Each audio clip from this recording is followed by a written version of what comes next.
Is that right? 11 at the end of the. I didn't even know it was on. I had a couple guys that I had coffee with or You're talking about texting. Scotts Bluff, Bluff, yeah. Yeah, they will. I watched the last 2.5 or 3 minutes. Ready? You ready, Russ? You need that. Let me get him.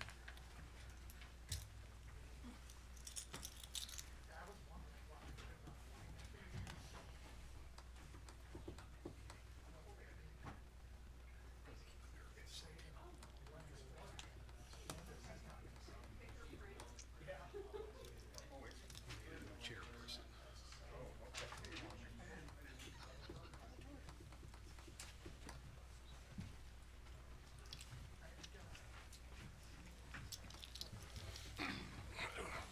Okay.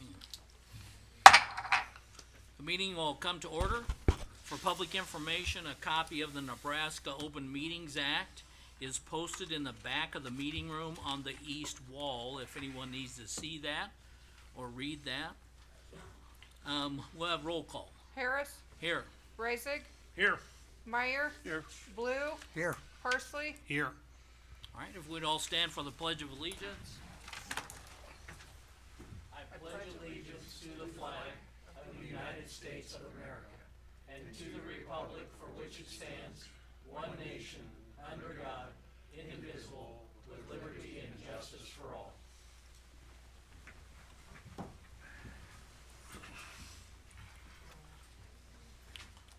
Okay, just a few announcements again. I want to remind everyone that this meeting is being recorded. It will be broadcast at a later date. Remember, if you want to speak, and once you're recognized, you can come forward, or you need to come forward up to the microphone, because we're going to want your name for the record. We want you to spell your name for the clerk so she gets her information correct, her minutes. And we need you to speak directly into the microphone so that those listening to the broadcast later can hear and understand what you have to say. Remember, there's no swearing or any other inappropriate language. We all need to check our cell phones and try and put them on silent or off as not to disrupt others. I want to remind the commissioners as well to be sure and speak directly into your microphones, so that again, those listening to the broadcast later can hear what we're saying. We'll see what happens tonight. Somewhere probably midway, we'll take an 8-minute recess about midway through the meeting. And I'll figure out kind of where a good breaking time is, and we'll plan on doing that. And I think that's the announcements for this evening. First item we need to do is approve the agenda or consider any modifications. Ms. Kelly, do you have anything? I don't know of anything. Okay, I do. okay, I requested a couple of items to put on the agenda, and I'll take the blame for it. Didn't get on, but I think one of them is serious enough. I think we do need to discuss it, and that's the communications issue from the communications department. And we can get into that if in fact it gets on the agenda. We can certainly discuss it. The other one that I wanted to visit about was the EOC, Emergency Operating Center. That I don't think is considered an emergency tonight, but it's something that I'd like to have on the agenda for the next meeting and discuss that. But I would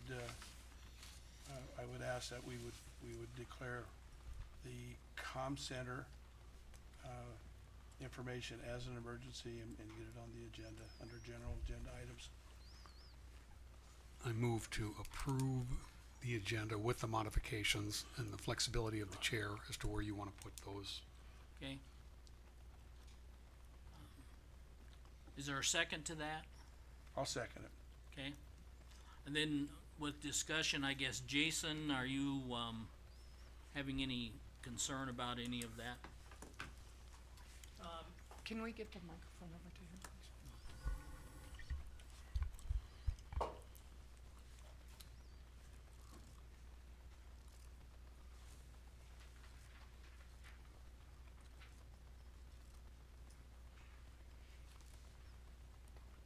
Just gonna take a look here at as it's written.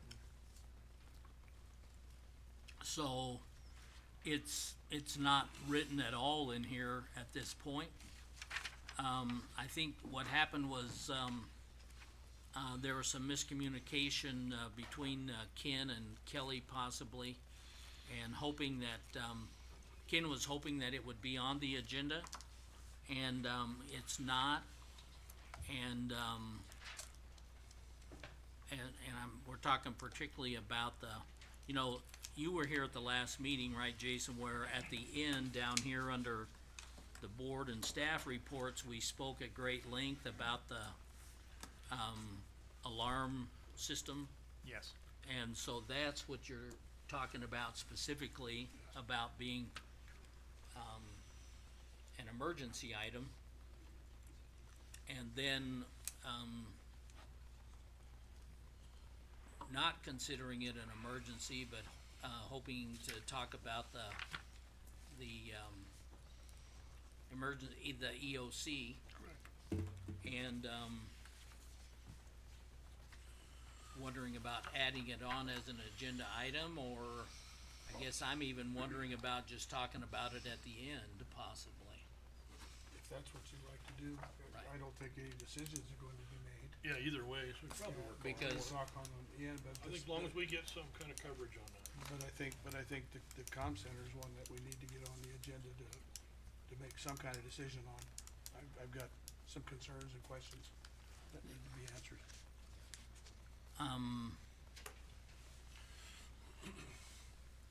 So it seems to me that, the issue is gonna be whether or not these are gonna be raised as reports for general discussion yet today, but no action taken, versus whether you wanna take any action or not. Right. Well, the only thing that concerns me, and the only reason I'm asking that it be an emergency, is the fact that we are already sending letters out to subscribers, let them know that they aren't going to be, this comm center will not be participating in that. That's Okay. my concern. And that's what makes it emergency in nature, is what you're saying. In my opinion. So I think you'd have two separate and distinct things. One is whether you wanna clarify the nature of the issue versus whether one is just simply gonna be an updated report. Well, the second one, the EOC, I've got some questions about it. Not that we're gonna take any kind of action. I did make a couple of phone calls and have some information about that I'd like to pass on. And we could certainly do that at the end, that's not, cause we're not gonna take any action on it at this particular point. Okay. So, I have an honest question. If we talked about this 2 weeks ago, and it wasn't added to an agenda, what makes it an emergency now? We just found out I'm about not it trying to at the be tail end of the difficult, meeting. I wanna know what makes it the emergency. If Well, we've, the letters that are going out now, I thought the- they've been going out Yeah, they have. for well, weeks. we They've wouldn't, gone we out wouldn't know already. that. Yeah, they've gone We out didn't already. know. Well- Nobody up here, I'm not gonna argue it now, but we will when we talk about it. at the time, I think some people didn't know. Some of the concern that at least one or two people have mentioned to me is the concern about that if it's fully, pulled out and done away with, about the, potential revenue that would be lost. And that if the more that, this item is, the more people that are getting their letters and then possibly taking action to get someone else to answer their phone call, that it could affect the revenue side of things in that department. And to that extent is where I'm saying that that could be a reason to be somewhat of an emergency as well, in my opinion. Can I add one thing? Real louder in the microphone. Sorry about that. Just wanted to add one thing, and you probably already noticed, but the director of the communication center is not here. I know. So a lot of the information, while I believe it does need to be talked about 100%, I just want to point that out. She's not Right. here, so. Right. Yeah, because it wasn't, yeah, I don't think she was asked to be here, and, she's not here, and my understanding is that is still compiling some information to be talked about. So the concern that I would have would be with reviews of the issue in terms of what constitutes an emergency. You know, there's always a distinction drawn between, not that the issue isn't one of importance that needs to be dealt with in a relatively short period of time, but essentially whether something came up that was just unforeseeable. And I think that would be the concern that I would have. And I think with some of the concerns that have been just briefly discussed regarding revenue and letters going out, that might also be a circumstance where what the decision would be whether this can wait 2 weeks or whether even another meeting would need to be set on this particular issue. Well, my concern is that the letters are going out, right, and have been going out. The second concern I have is that it wasn't brought to this board for approval, whether it needs to be or whether it doesn't, but that's something I want to discuss. And so the concern that I would have would be if it was raised at a meeting 2 weeks ago and we had the opportunity to put it on an agenda, whether we meet that threshold for an emergency. When it was brought up to us the last time, I don't know, Tail end of the meeting. several, not everybody, but there were some up here that didn't even know what was going on with it. And it was like an almost, oh, by the way, this is what's happening, this is what it's gonna cost, and numbers weren't there yet. And with this particular committee, although they're doing a great job, I think if they went out and spent $50,000, that they'd have to bring it to this board for approval. And if we're gonna take that much away from it, I'm guessing that this board needs to be involved in that also. Plus the fact that I'm very disappointed that we didn't know anything about it until the end of the meeting 2 weeks ago. It would have been nice to have some information on that. Yeah, and I think that is without question. And I don't think that it came up 2 weeks ago. I think it's been discussed and talked about prior to. I just wish that we would have been made aware of what's going on. We may have at some particular point about equipment replacement or whatever the case might be, but I don't know that it was specific to that particular thing. It may have been, I don't remember, that's why I wanna talk about it. Right. And the concern that I would have would be, you know, the limited threshold that the board would have on what would constitute an emergency versus, you know, serious questions of public concern that we don't have any particular basis once the deadline for amending the agenda is passed. And I understand that, but the two biggest things that I'm concerned with are the letters that are going out now. And the second one is not bringing it to this board for prior approval before those letters went out. Somebody made that decision, and I think we should have been part of that decision making. That's my opinion. I may be the lone wolf on this, but I don't think so. I understand. I think that's the issue that the board faces right now, though, with regard to that threshold for an emergency. Emergency, Right. okay? and the other thing, and you brought it up, Jason, is the longer, if we put it off for another 2 weeks, more letters are still going out. People are still receiving their notification that they're going to be disconnected. So And I think I'd like that to might get- be a circumstance where it may merit a meeting if it's not something that can wait 2 weeks, You mean a separate meeting? a separate meeting. Or not included with this one? on Right. this? So specifically, I think what you're suggesting is that you don't feel that this meets the threshold of emergency. Correct. And I don't think a meeting tonight to discuss this would be productive without Celinda here. And a few other people that are involved in this, so. But I do know for a fact that, they're in the process of putting together numbers on what it would cost to get the comm center up to standards to be a call center, and, it's gonna take a while to get those numbers. It appears that decision's already been made, cause the people that got the letters say, are being told that they're being Right. disconnected in June. Everybody has gotten those letters already. And today I, made a couple phone calls, and North Platte, Lincoln, and Hastings, terminated their alarm monitoring, within the last few months also. It's a trend. I mean, the cost and liability seems to be the issue.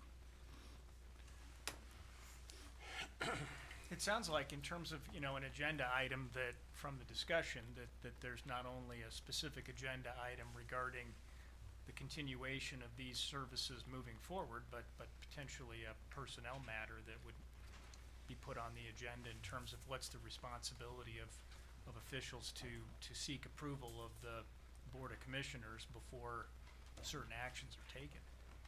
But I mean, to me, I think unfortunately, these would need to be noticed agenda items for discussion and potential action. Well, I respectfully disagree, but that's okay. I don't have any paperwork, you do.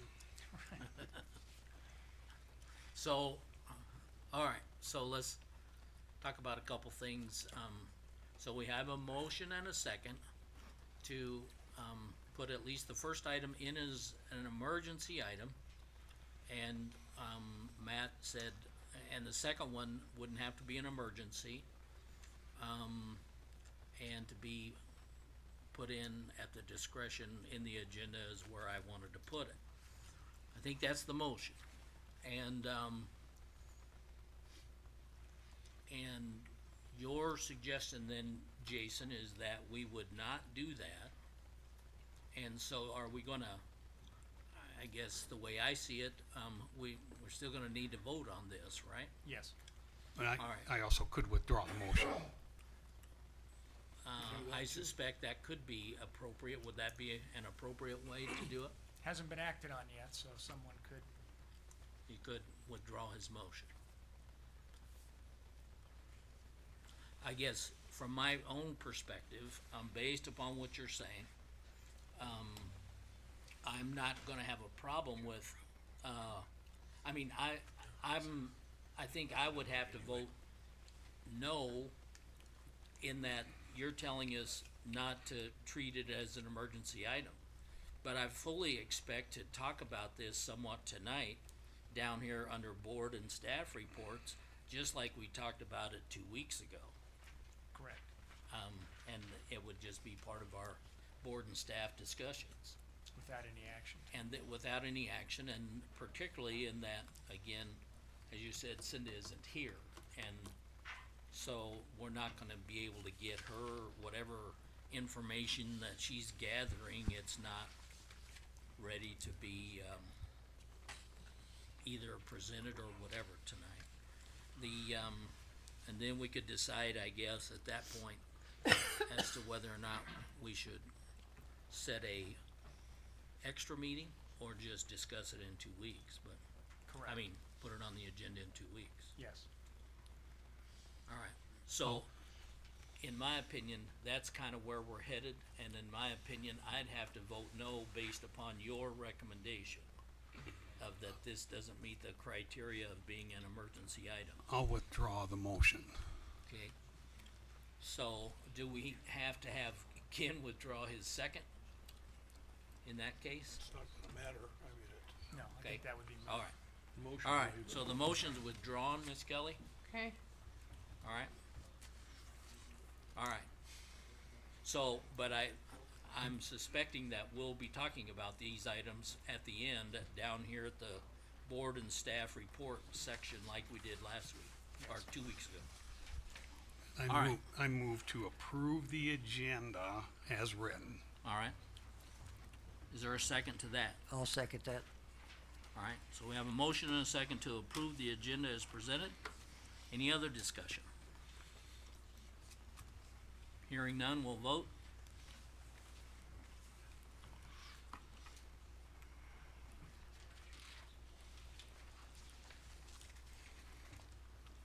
you have 4 yeses, 1 no, the nay being Meyer. All right, the motion's carried, agenda's approved. Next item is the board reserves the right to enter into a closed session if deemed necessary We don't have any executive sessions scheduled tonight, but we always reserve the right to go into a closed session, so keep that in mind. The next item is the consent agenda.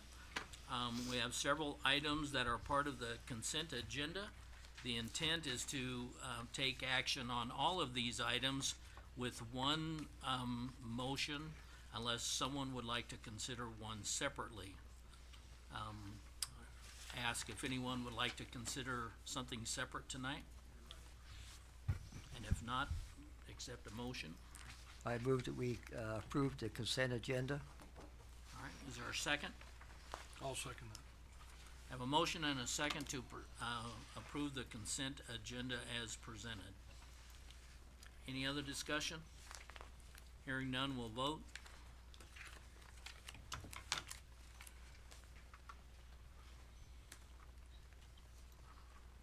You have 5 yeses. All right, motion's carried. The next item is the Board of Equalization. We'll need a motion to go into Board of Equalization. I'll make a motion to go into the Board of Equalization. Second. I have a motion and a second to go into Board of Equalization. Any discussion? Hearing none, we'll vote.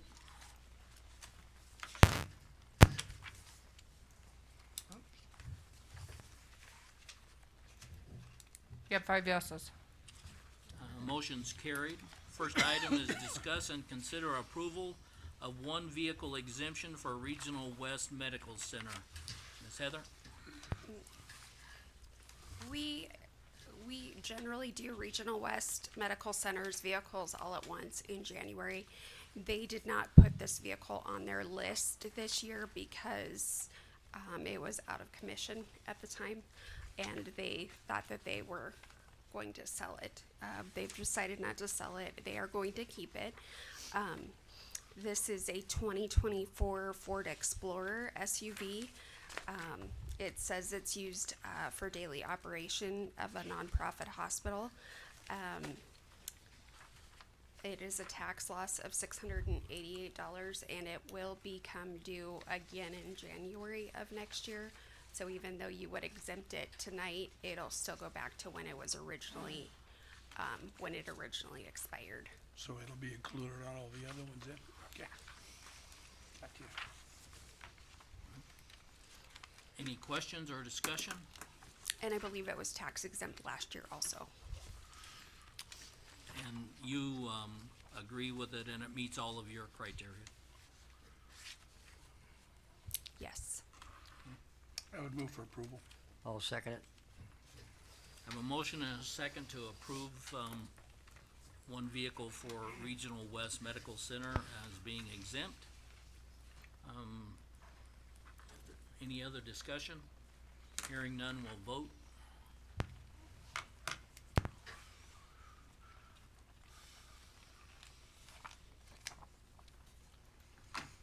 You have 5 yeses. Motion's carried.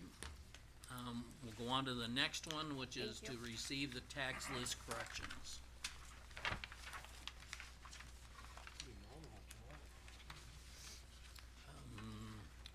We normally don't have anyone present anything on these, I don't think. It looks like these are, we have 1, 2, 3, 4, 5 of them. Pretty standard, some of them are just pennies, and,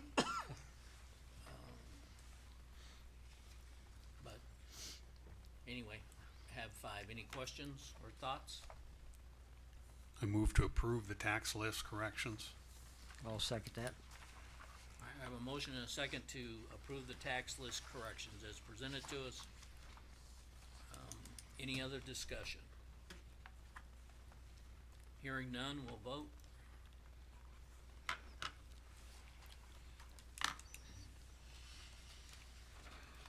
You have 5 yeses. All right, motion's carried. All right, so I think that concludes the Board of Equalization, and we need a motion to go out of Board of Equalization. I'll make a motion to come out of the Board of Equalization. I'll second it. Motion and a second to come out of Board of Equalization. I think we'll go ahead and vote.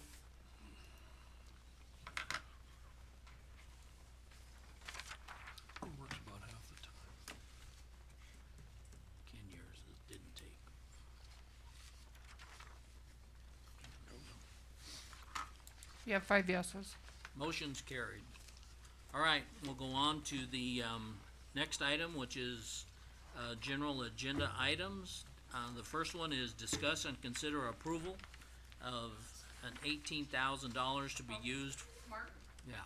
We missed a whole row in there. Oh, yeah, sorry. I thought we were in good shape We're there. easily The road and bridge. Keep moving right along there, we're in. Steve, discuss and consider bids for project C 79-442, bridge C 007923-120. Go ahead. All right. Good afternoon. This is the bridge on Cookwell Road between Highway 26 and Spring Creek. It's been closed since November last fall when we did bridge inspections. This was part of a state bridge that was selected. So we have to have it done over this next fall, winter to meet the deadline for that to be done. So we went ahead and bid it out now. Did our bid once a week for the 3 weeks and received 3 bids. The engineer's estimate for this project was $508,000. The engineer's bid was how much? $508,025 was how much the engineer's estimate was. The 3 bids we received one from KL Wood Construction, which I believe is out of Alliance Hemingford area, Mark Crispin Trucking, and then Infinity Construction. And the low bid come in at $466,443.86 from Infinity Construction. So we would look for approval to accept Infinity's bid to do the project this fall winter. Now, there's one thing with this, the engineering's already been done last year, so there's no engineering expense. There'll be engineering for the oversight and that of the project. The oversight. The next year, The yes. prior- Which is 10% The usually. prior is what it engineering wasn't. is already done. That's all done. Yeah. And what was Infinity's bid? $466,443.86. So under the engineer's- So, you know, a good $40,000 under the engineer's Until estimate. you put the engineering on it, it'll be right dead on. Then it'd be right up there, yeah. It'll be right on the engineer's That's right. estimate. So, and we will receive $250,000 from the state once this is complete. So, We've used Infinity before and been happy with their work. oh yes, certainly, yeah. I think between Aldo and his father, they probably built 95% of the box culverts around here, so. Okay. When would they start on that, Steve? In the deal doesn't give us start estimate. Do you know, Adam, offhand? September 30th, I guess, when the water probably comes out at the latest if it stays in that long, so. Okay. Would be the deal, so. All right. Is there anyone, wanting to, give any comment on this? Any commissioners? Well, I think that, Steve had put that up for bids last year, or didn't put it up for bids last year, but he had it, sent in for the bridge match last year. Wasn't that, what was it? I believe it was 2 years ago. 2 years 'Cause they ago. give you like 3 years to do the I think our the work budget on it. didn't allow for it Yeah. this last year, we would've Yeah, had it done. I had it in the so. budget to try and get done this past winter, and, the budget didn't work out, we kicked it out, so. And where we're sitting right now, if we don't do it this year, we're gonna lose the bridge match, so we've got, Right. we've gotta complete the project. I don't know or what lose the happens bridge after match. that point, never experienced that, so. I'd move for approval. I'll Of the second that. Project 79 for 508, or not 508, 466, 443.86 Infinity. for Infinity Construction. Okay. So we have a motion and a second, didn't we? Matt, did you second that? Correct. All right. So we have a motion and a second to approve the bid from Infinity. Any other discussion? Hearing none, we'll vote.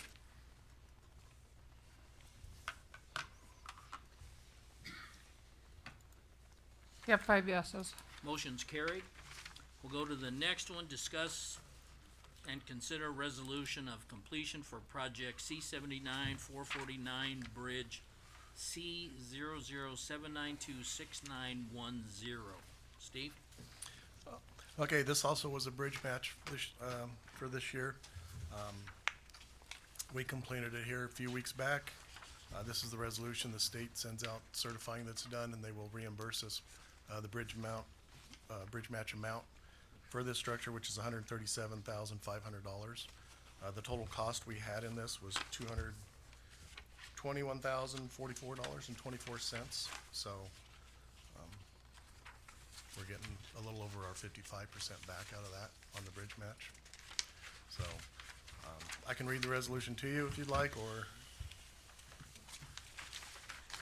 You know, I'm at, it's fairly short. Let's have you go ahead and do it for those listening later on. whereas Scotts Bluff County and state entered into an agreement entitled County Bridge Matching Program Agreement for structure number C 0079269110, the project. Program agreement number BL 2435, signed by state on the 22nd day of January 2025. And whereas Scotts Bluff County has now completed the construction of the project that was identified in the program agreement. And whereas this resolution is to formally notify state of the proper completion of the project according to the terms of the program agreement. Be it resolved by the Board of Commissioners of Scotts Bluff County, number one, the project for structure number C 0079269110 has been properly constructed by county and its contractor in accordance with the terms of the program agreement. Number two, the bridge was constructed in strict compliance with A, the plans and specifications, including any state-approved change orders, all applicable design standards, and the conditions and requirements of the program agreement. Number three, county understands it is the owner of the bridge and that is solely responsible for the design, inspection, construction, reconstruction, repair, and operation of the bridge and roadway, and responsible for meeting any environmental or other post-construction permit or legal commitments applicable to the project. And number four, the project costs were fair, reasonable, and necessary for the proper construction of the project. And then it just states the numbers, NDOT project number STWD-CBMP9, and NDOT control number 009748H, and then NDOT LPA control number 009748H, parentheses K, and NDOT project name County Bridge Match Program, adopted this day, da-da-da. So, All right, I believe you should add a couple pictures of a before and an after picture of the bridge when it was complete, so. This is another timber deck bridge that goes from being weight restricted to the 99-ton with no restriction, so. And on the last page, you have the reimbursement, the dollar amount. Yes. So the, on the reimbursement page, it shows that I estimated the cost of this when we did the application to $250,000. They did their 55%, and that is the final reimbursement of $137,500, and they based that off the application, what I estimate. So like I said, our cost was only $221. So this $137,500 is actually a little bit more than that 55%. So that can work both ways. So now say the Cook Oil Bridge goes over a little bit, then that's not gonna, we won't get our full 55. it's based on Percent. that It'll- initial estimate. Right. These amounts they base that on is what we're estimating it's gonna cost when we fill out the application. Sure. So if construction costs skyrocket, that can change those numbers a little bit. But this allows it to be called complete so we can get our money then. Yes. Okay. Any other questions or comments? Entertain a motion? Well, I move to approve and project C 79449 bridge, C 0079269110 bridge match. Okay. So I have a motion to approve the resolution certifying the proper completion of the project. I'll second that. Okay, we have a second. Any other discussion? Hearing none, we'll vote.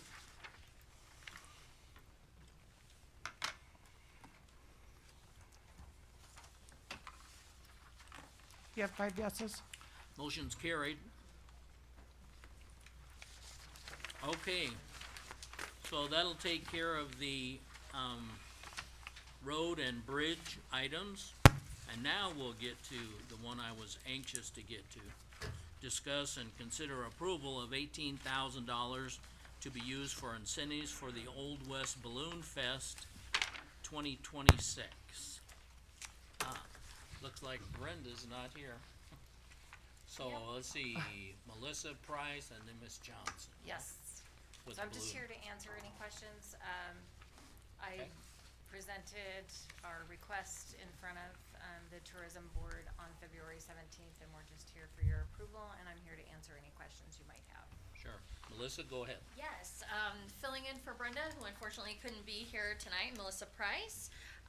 with the tourism board, and we are bringing forth a request for an event incentive grant, which of course that comes out of the tourism promotion fund.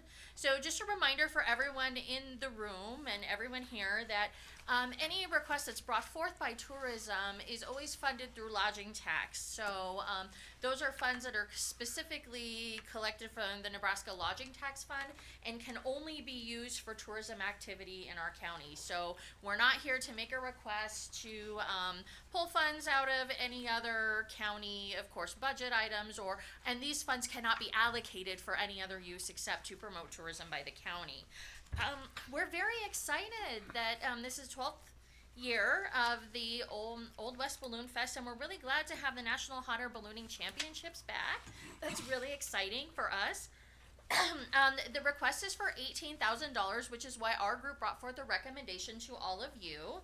And that is for $6,000 for the youth ballooning camp, which is a fantastic STEM opportunity, which reaches, you serve about 400 youth with that, correct? Free of charge. Yeah, free of charge. So those funds help, that piece helps support that. And then the other $12,000 is for half of the prize money to be awarded to the pilots, since we are again hosting nationals. So that's through the incentive grant, which comes out of our promotional fund. Just a little bit of a reminder about the impact of Old West Balloon Fest. The Tourism Placer AI report showed over 8,000 in attendance, with over 4,500 of those being from out of state. The parking pass sales showed purchases coming from 43 different states, as well as the UK, Canada, and Mexico, and 46 of the 93 counties in Nebraska. So this is not only a great family event, but it also brings, a very significant amount of people from out of town with, using some of these figures here, an average room stay of 2 nights, and the Nebraska Rural Tourism spending average of $120 to $150 per person. Take that along with the revenue generated at like 6% of tax. It creates an overall economic impact, or what is projected for this year when we get the nationals back, of about $2 to $2.4 million. So this is what we believe as a tourism board to be a very worthwhile investment into the success of this event. It's definitely something I think our community is very proud of, and an event that we want to be able to support.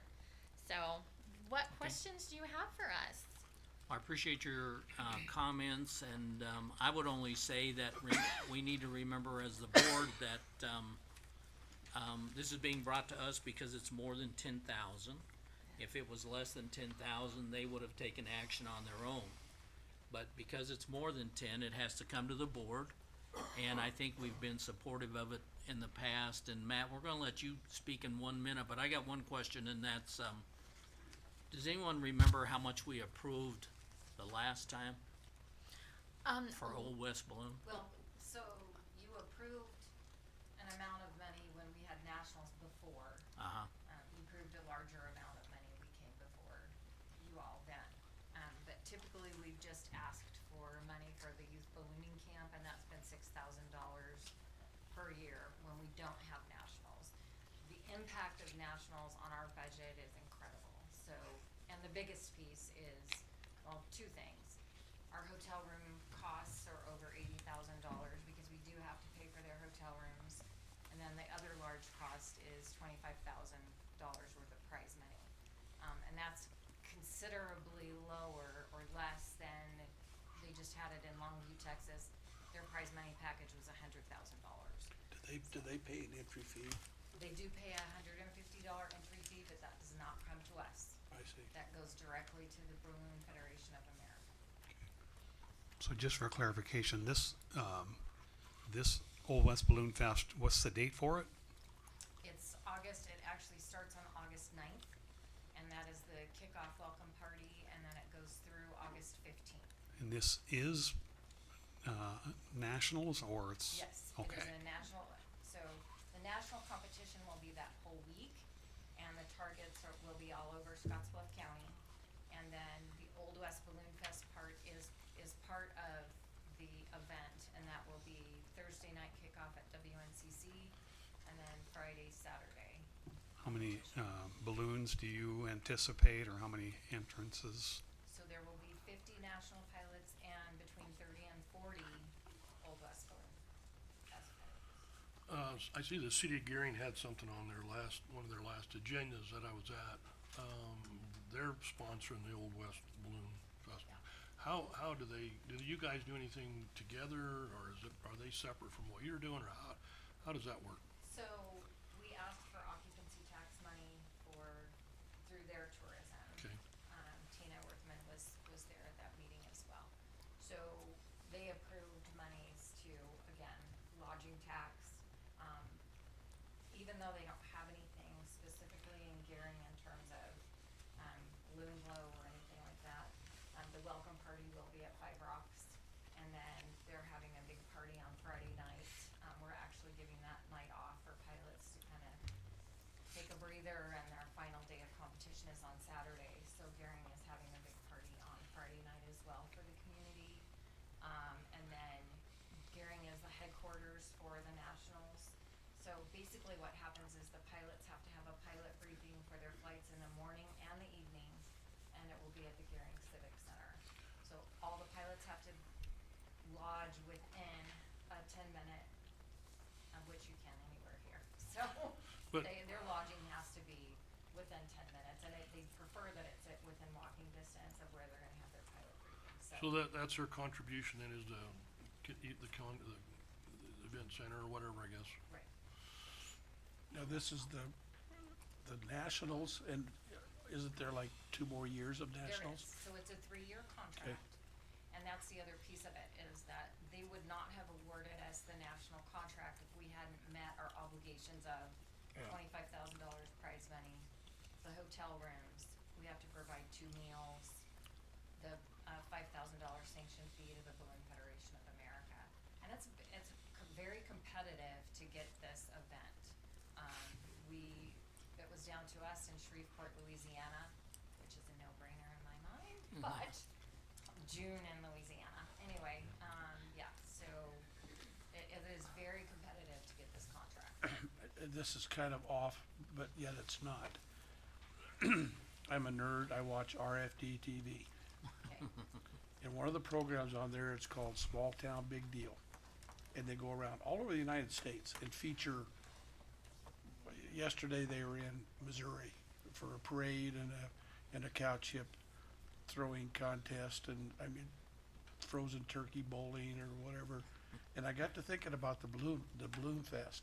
And at the end, she said, we'll come, you have to submit the information about it and whatever. We're Yep. actually being featured, there's a gentleman named Corey Helpel with My Town, and he does the same thing. Kind of the It's same YouTube thing, TV, yeah. But he only features towns in the Midwest, North Dakota, South Dakota, and he's featured a bunch of towns in Yeah. Nebraska. He will be here filming during Balloon Fest, and then the, program will air in January. So, Good. we're already in pre-production for that. I watch it all the time, and I'm thinking, those are fun things for those communities, but we've got a big deal here. This is a little bit bigger than cow chip contest, It I is. think. Well, because those folks go on to world competition, so Yeah, whoever wins. that's here what I mean, it's qualifies, yeah. huge, it really is huge, it could put us on the map if The other more thing people, that, more people has. do about it, It yeah, has. you're right, you're absolutely the other right. thing that I think, for people that have lived in the valley for 40 years, remember what Old West Balloon Fest was like, back in the day, and it's just so great to bring that back, and for the people that live here. You actually have 5 balloons that were here in the 80s and 90s that still come back. Big Top, which is the circus balloon, and some of the other, regular shaped balloons. but Used to they've launch actually been in the air. north of Weber's Furniture Yeah. in that vacant field, yeah. I have one more quick question. You're asking for 12,000, you're needing 25,000, how are you funding the rest of that? We're asking all of the other municipalities and communities. Well, you're going around- Sponsored, yeah. Okay. We actually received $40,000 from the city of Scotts Bluff, from their community programming fund. And so all of that, like I said, All helps pay for, goes together. the hotel rooms. And my budget this year, it went from $140,000 just to put on Old West to $275,000 because of all of the extra know, the pilots aren't gonna come if you don't treat them right.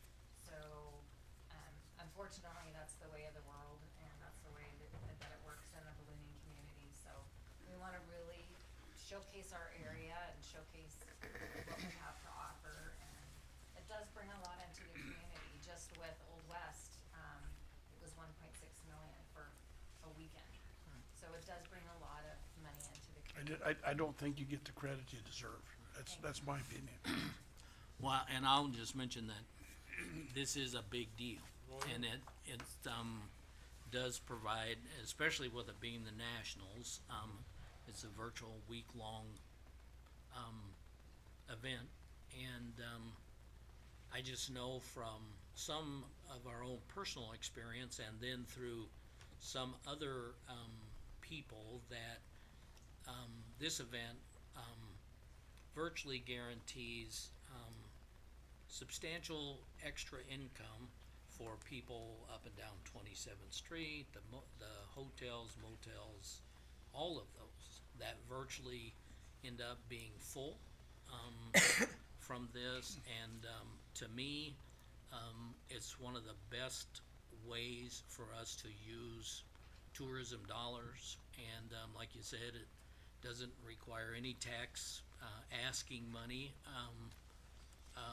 other than the tourism money, which is technically a tax, but it's paid primarily from out-of-town people. And it does trickle down. I right. mean, we had a waitress the last year, we had Nationals, came up to me, she saw me in the grocery store and she said, I just wanna let you know, on Saturday night, I made $700 in tips. Yeah. That's life changing for some. Right. And For now, some people, and now it's right. non-taxable. Yeah, no, not taxable, yeah, that's right. But the other thing that's impressive is your utilization of local people, volunteers, to put it on. And you couldn't do it without them. And I know, I don't know how many you use, but I know there's tons of folks We that need are, a lot more. yeah. Yeah. And it's fun too. But because the it's last impressive. time- Yeah, the last time those pilots were here, they made friends with locals that follow them, followed them to Longview to help them crew there, and they've already lined up a lot of people from when they were here the last time, so that's great to see those communities coming together. And we always get good feedback from the pilots, how they're treated. Absolutely, that's. They I'll tell you like the main area and reason. everything, yeah. The main reason we got this is because of the community, Yeah. and I have that in writing from the director of. Well, congratulations, you're doing a great job. Just keep it up. I move to approve the incentive grant for Old West Balloon Fest, I'll second it. $18,000. A motion and a second, any other discussion? Hearing none, we'll vote.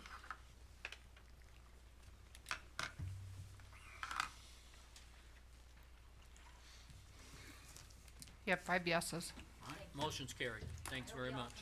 Yeah. Thank you. Thank you. I'm just Okay, gonna stay so, here in the next one. yeah, you're gonna be here for the next item, which is discuss and consider adopting bylaws for the West Nebraska Sports Council. Yes, here, again, because Brenda could not be here tonight, but I'm also, one of the sports appointees for the tourism board, and also, attend all the meetings of the West Nebraska Sports Council. And we, had our first organizational, let's see what interest there is in our community kind of meeting back, in last June. And since that time, we have a really great group, and we've been off to a really positive start. We've identified 3 different sporting events, one existing that we wanted to help grow, which was a November for Noah basketball tournament, but also 2 new events that will be taking place this year. The first one being the Panhandle Powerhouse Volleyball Tournament. It just was held this past weekend, and they had over 50 teams come for AAU youth volleyball. So they had a great turnout for their very first time of this tournament. I thought that was a fantastic outcome for a brand new event. And then our last one being a cheer and dance competition that will be kind of held in conjunction actually with the Pioneers, utilizing the Pioneers facility. And that will happen kind of in a late summer, early fall time. We really tried to focus on building or incubating events that happen in the off season or the shoulder season, so that The regular community events that happen, like the balloons and things, we're taking those weekends that are maybe, not as popular for some of these things. As a group, we have created a set of bylaws just to kind of give us our scope of what our work under the umbrella of the Visitors Bureau, and those bylaws explain our purpose, our members, our ship, our officer duties, all of those things. So, the Sports Council, we drafted these bylaws as a group and approved them, brought them forward to the Tourism Board, who reviewed them, and we as a Tourism Board bring them forward with a recommendation for your approval to adopt. All of you should have a copy of them in your board packets, and I don't know if there's any questions that you have about them. Yeah, I have a question. On the second page, the Sports Council should also consist of the Scotts Bluff County Tourism Director, who is a non-voting member, and the 2 sports representatives appointed by the Scotts Bluff County Commissioners to serve, and it's worded as to serve on the advisory capacity. That's a little confusing. Yeah, we can change the language. I think basically what that means is that I'm one of those people that I'm the sports representative, right, on the tourism board that was appointed by all of you. And we just are serving more as a liaison. None of us are acting as officers or anything like that. We attend all the meetings and are there to, provide information and support their work and bring anything forward that needs to come forward to the tourism Where are board. you reading from, Mike? Second page here. Yeah, it'd be this top paragraph right here. And, because I'm supportive of it, just that I read through here, I just had some more questions. Yep. On your membership design, section 2, you talk about having a sports council of no less than 10 members, no more than 16. That's a lot of people. Yes.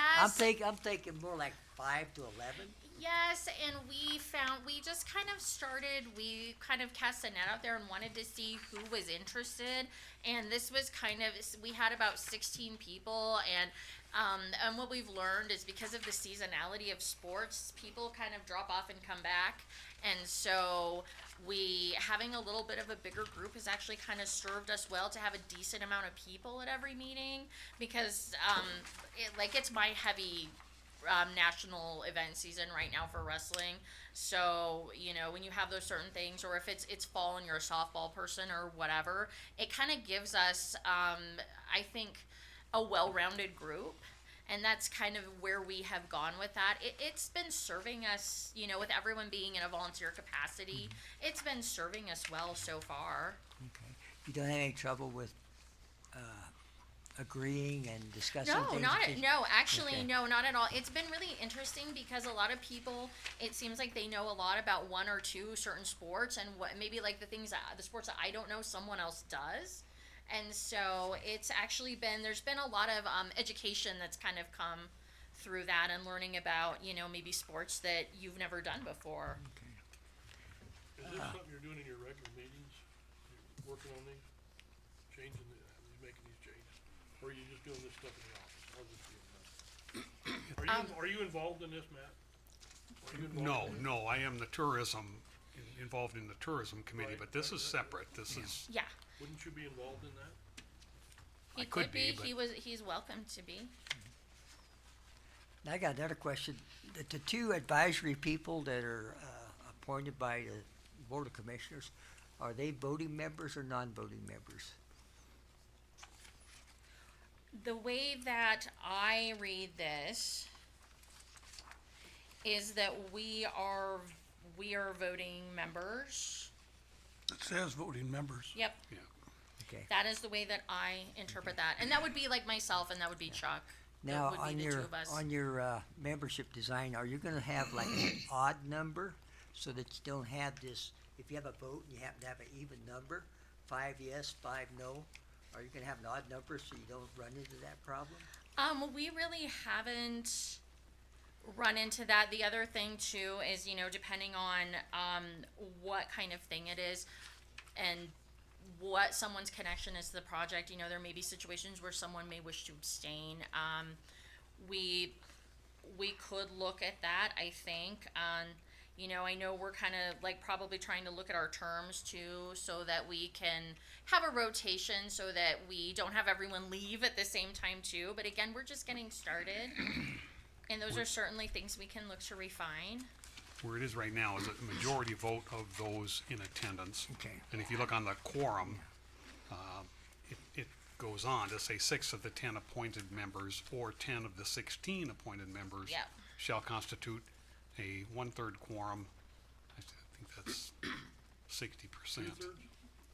That's 60%. What that would be. 60% is two-thirds. Well, I'm gonna play devil's advocate here. I think this is the first The reading. tourism director is a non-voting member, right? But she or he can, if there's a vacancy on that, sports group, can appoint someone to fill that vacancy, is that correct? Yes, in conjunction with the 2 liaisons. Right. Yes. So if you happen to have, like, say you had 10 members, 5 yes, 5 no, and there was a vacancy present, is there that possibility that, for whatever reason, the tourism director or those 2 people could appoint someone to finish out that vote at that time? I don't know that we would do, so you could appoint someone to finish someone's term Yeah. once they resign, but I don't think that would be done like quite as, On the fly, he's Yes. talking Yeah. about. yeah, quite the way that you're talking Right. about in order to maybe, I think that would be no different than any other, and Yeah. committee. I don't think it would happen, but Yeah, I just don't the way it's believe. in there, it looks like it could happen. Right, well, to me, certainly I would hope that wouldn't be the case. Where they were appointed on the fly to break a tie, so to speak. Yeah, I wouldn't, That yeah, doesn't I seem wouldn't, Well, I we're not- wouldn't think that would be how we would when- structure They our couldn't be action. appointed until they come before this board anyway. Right, correct. exactly, there you That's go, correct. so, I think this is To be probably basically approved. a draft of the first reading is what you're doing. Well, and this is their first set Okay. of bylaws. yeah, this is. And I'm assuming as time goes on, you're gonna be, We would probably refining look to some things. refine, yeah, again, we're in a very fledgling sort of place. I like the fact that you have, or that you're going with bylaws, because that kind of sets a Yeah, left and again, right we limit, wanna- and for the future. Yeah, we wanna set a this. scope and set a structure. Yeah, I'm very supportive of it, I really am, because I see a lot of potential there economically. But I just wanna make sure you guys Yep, all good, word this properly so that nobody can catch you somewhere. all Yeah. good feedback. And Right. if you wanna send us, some specifics, I'm sure we would be more than happy to. Okay. Take a look at that and make some adjustments. And we did look at some other sports councils throughout the state to kind of give us a starting point as far as developing these. Okay. Are there other questions? I move to approve the Just a Western, I don't Have you know, read the last paragraph on this?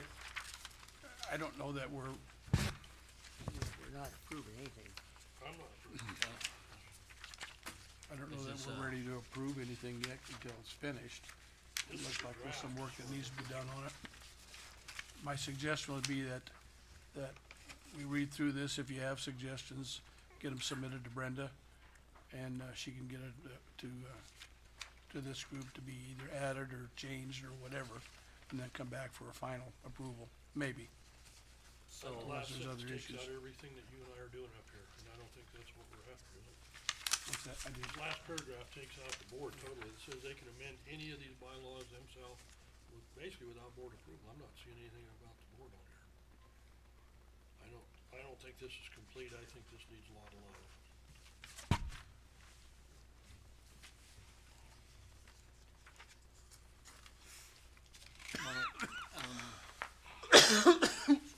so I am getting the thought process or feeling here that we have 2 or 3 people that at least have some specific thoughts about maybe letting you guys take one more look Sure. before we, do this, and I think I'm understanding this is coming to us tonight to be approved by the commissioners, and I think that would be appropriate now or in the future or in the future after that. And, so that one, basically that last paragraph says that after tonight, we take a look at it today, And it or can maybe change. next meeting, but then after that, we're kinda out of that loop. And, Is that where you guys wanna be on that, or is that what your thoughts are? well, that's a good question. Again, we've never really, Yeah, I think discussed it. I think we probably see it that you would approve this the same way that you would approve the bylaws for the tourism committee. So I think we just need to adjust that last paragraph, is what I'm thinking. That was To the just rough- kind of mirror the way the approval process for the tourism bylaws. I think that's what we probably need to do here. I think that's a good Let's hear, idea. let's hear. You might be willing to approve this were it added something to the effect that the, Board of Commissioners has the final say on Well, what- any changes to the What's your bylaws. feeling about that? I mean, basically, that last paragraph just took everything away. I mean, they can change it tomorrow and whole thing can go away. What we approved tonight So can totally if go away tomorrow. if they were to add that, and I agree that there may be some things that need to be I looked think at in we the need to adopt bylaws. this tonight as a first reading and have them bring those new changes see at the this? next meeting. And I think Jason ought to look at this. Well, I don't think we ought to No, adopt I- it then. We just need to send it back to them. Yep, Just you send it can. back then, okay. Yeah, and if we can just, like you said, provide your feedback to Brenda, and then we Yeah. can bring this forward. I've got a red Add line another. version that I can forward too, Okay. just with some suggestions. You've already got suggestions? Perfect. Yeah, and any of these type of things, we like to run them through Jason, and between Brenda and Jason, they need to agree that Yeah, everything looks that would good be to where them. a really good start, to get him and her to both agree Sure. on those items, and then I think I think that'll be a good Absolutely. idea. no problem here at the board. And then, Melissa. Mike, those things that you had, and maybe there was one other or something here, again, if we can forward those to Brenda. Yeah. And, And then, do I just wait for her to get a hold of me to put it back on? I think was- so, with the hope that maybe it could be Yeah, as I early thi- as 2 weeks. Yeah, I think or 3 weeks. so. I think, you know, I think maybe this would need to, which I don't believe that anything that's being suggested here is going to, you know, be a huge change in terms, it may be in terms of the language, but maybe not the intent.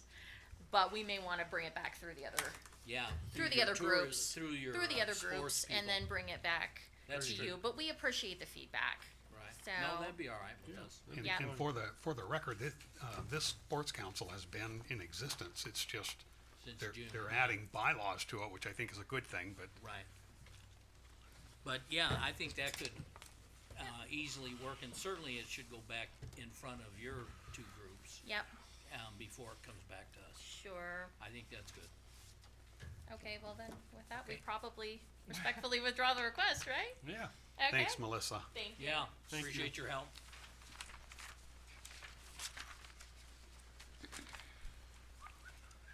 Okay, we're going to, go on with one more item that's next, and then after that, we're gonna take a break. And so, the next one is to, discuss and consider approval of a military law enforcement contract, Troy Brown.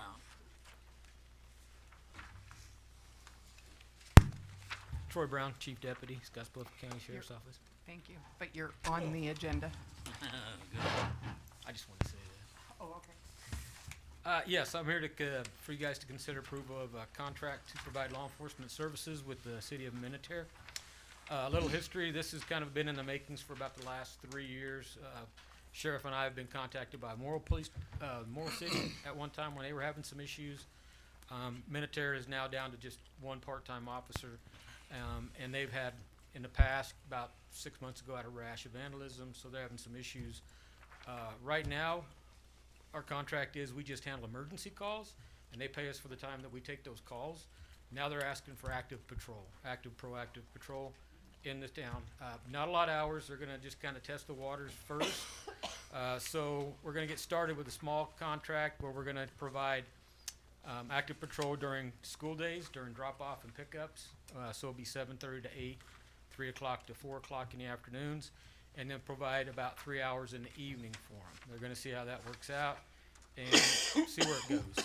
Kinda hard to prognosticate right now, cause they do wanna keep their police department if they can. It's kind of their identity, and we don't wanna take that, if we don't have to, but we'll see what their budget can afford and that kinda stuff. So right now, when Ms. Ryan was still here, we kinda figured out a way to figure out an hourly rate to include all the benefits. And right now, on average, it's about $53.86 per hour that they're gonna pay us, along with $5 for the use of our patrol cars while we're in town. $5 per hour. Per hour, yes, sir.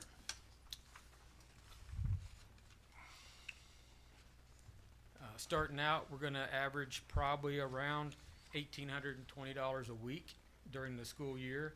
During the summer, they're just gonna have us patrol in the evenings, so that'll drop down to about $1,020 a week, that they'll cost, per contract. Now, if the guys are on a call while they're there, the longer they're there, the more time they'll pay for it, but right now, they're just for the active patrol, that's what they're gonna pay. So, this, price would simply be for us to break even. We're not trying to make money, would be my thought, that this pays for the, Right, what you would call, what it costs us to maintain an officer. Right. And I think that's appropriate for communities, within Scotts Bluff County. Right.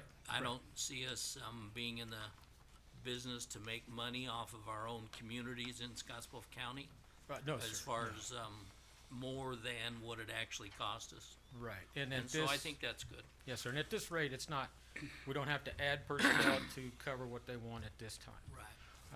But hopefully it'll make the community feel safer and more secure, knowing they have active law. Right now, they have one officer who works 2 or 3 days, 2 or 3 8-hour shifts, and then nobody for the rest of the week. And he's usually covering a day shift. He doesn't work the nights, and so this is hopefully make them, like I said, Troy? feel more secure. Without a contract like this, excuse my voice, I'm losing it here. If there were an emergency there, you guys respond anyway, correct? Right, we do respond. And you don't charge them for that, do you? Yes, we worked out a contract with them in the past. They asked us to handle all their emergency calls when they didn't have somebody there. Okay, So it's the same, except they just pay for the time we're there handling their emergency call.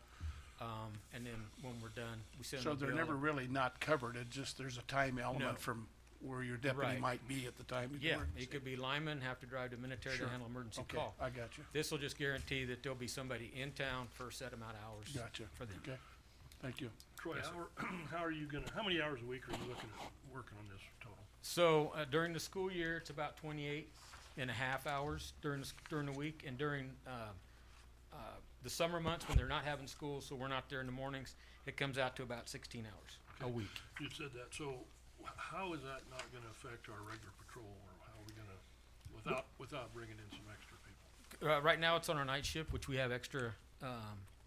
Most of my staffing's on the night shift to cover emergency calls and such like that. So I do have more. I'll have 3 or more working a shift, so one guy can spend an hour randomly through in town, just doing active patrolling.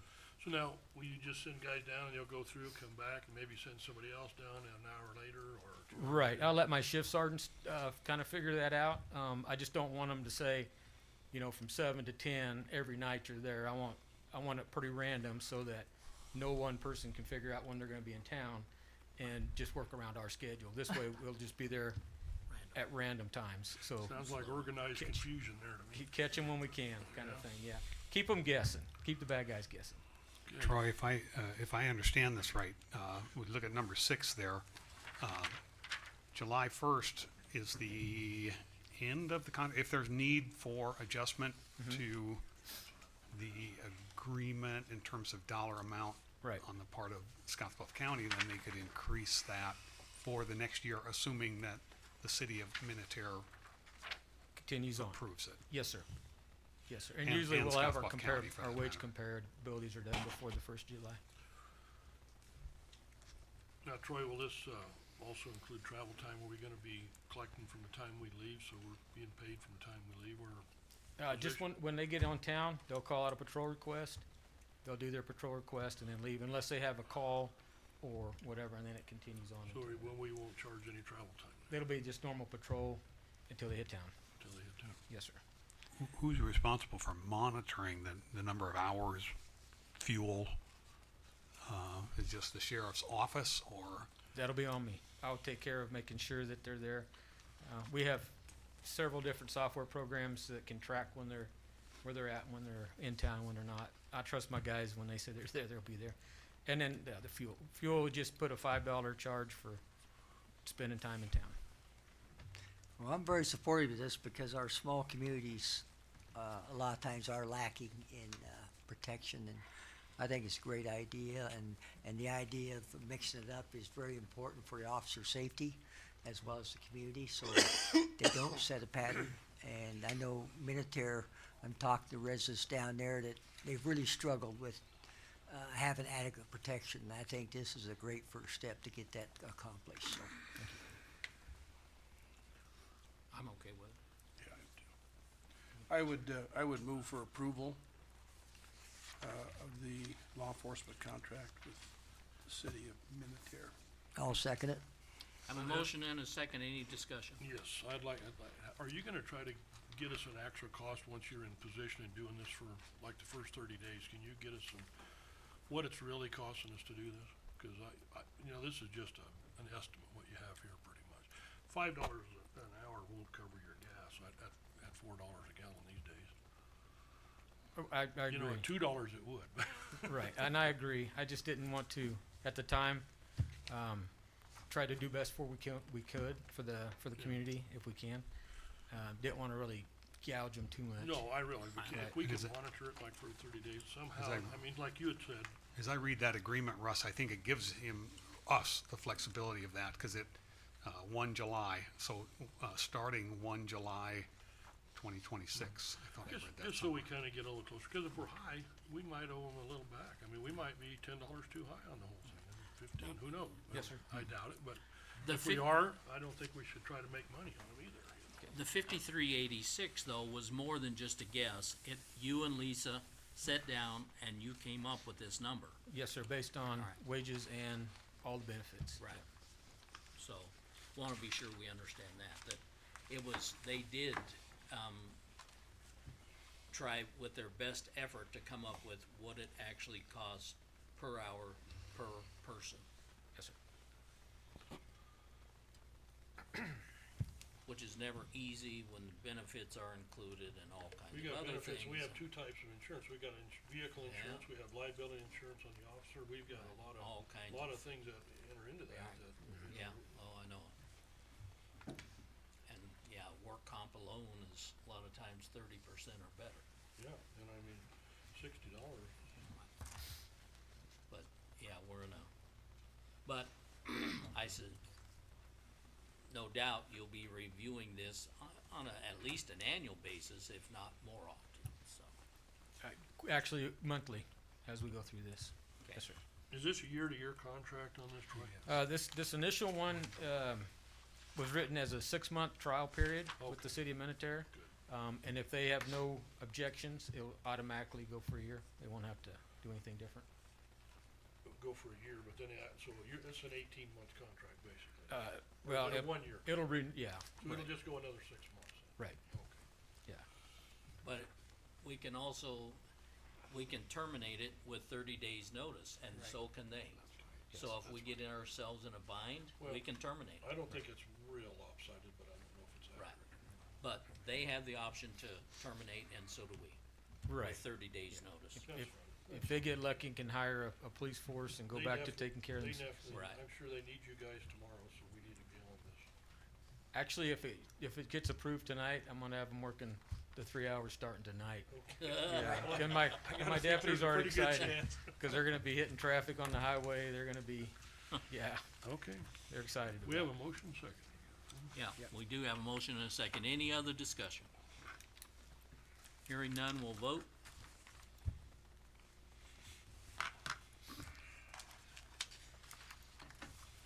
You have 5 yeses. Motion's carried, Thanks, Troy. so you can get them dispatched out there. Oh, yes. Will you get me a copy All right, of that one, Brenda? I did say that we were going to, take a break, so we are gonna take an 8-minute break, so I'm gonna call it at, well, to be back here at 5:54. 5:54.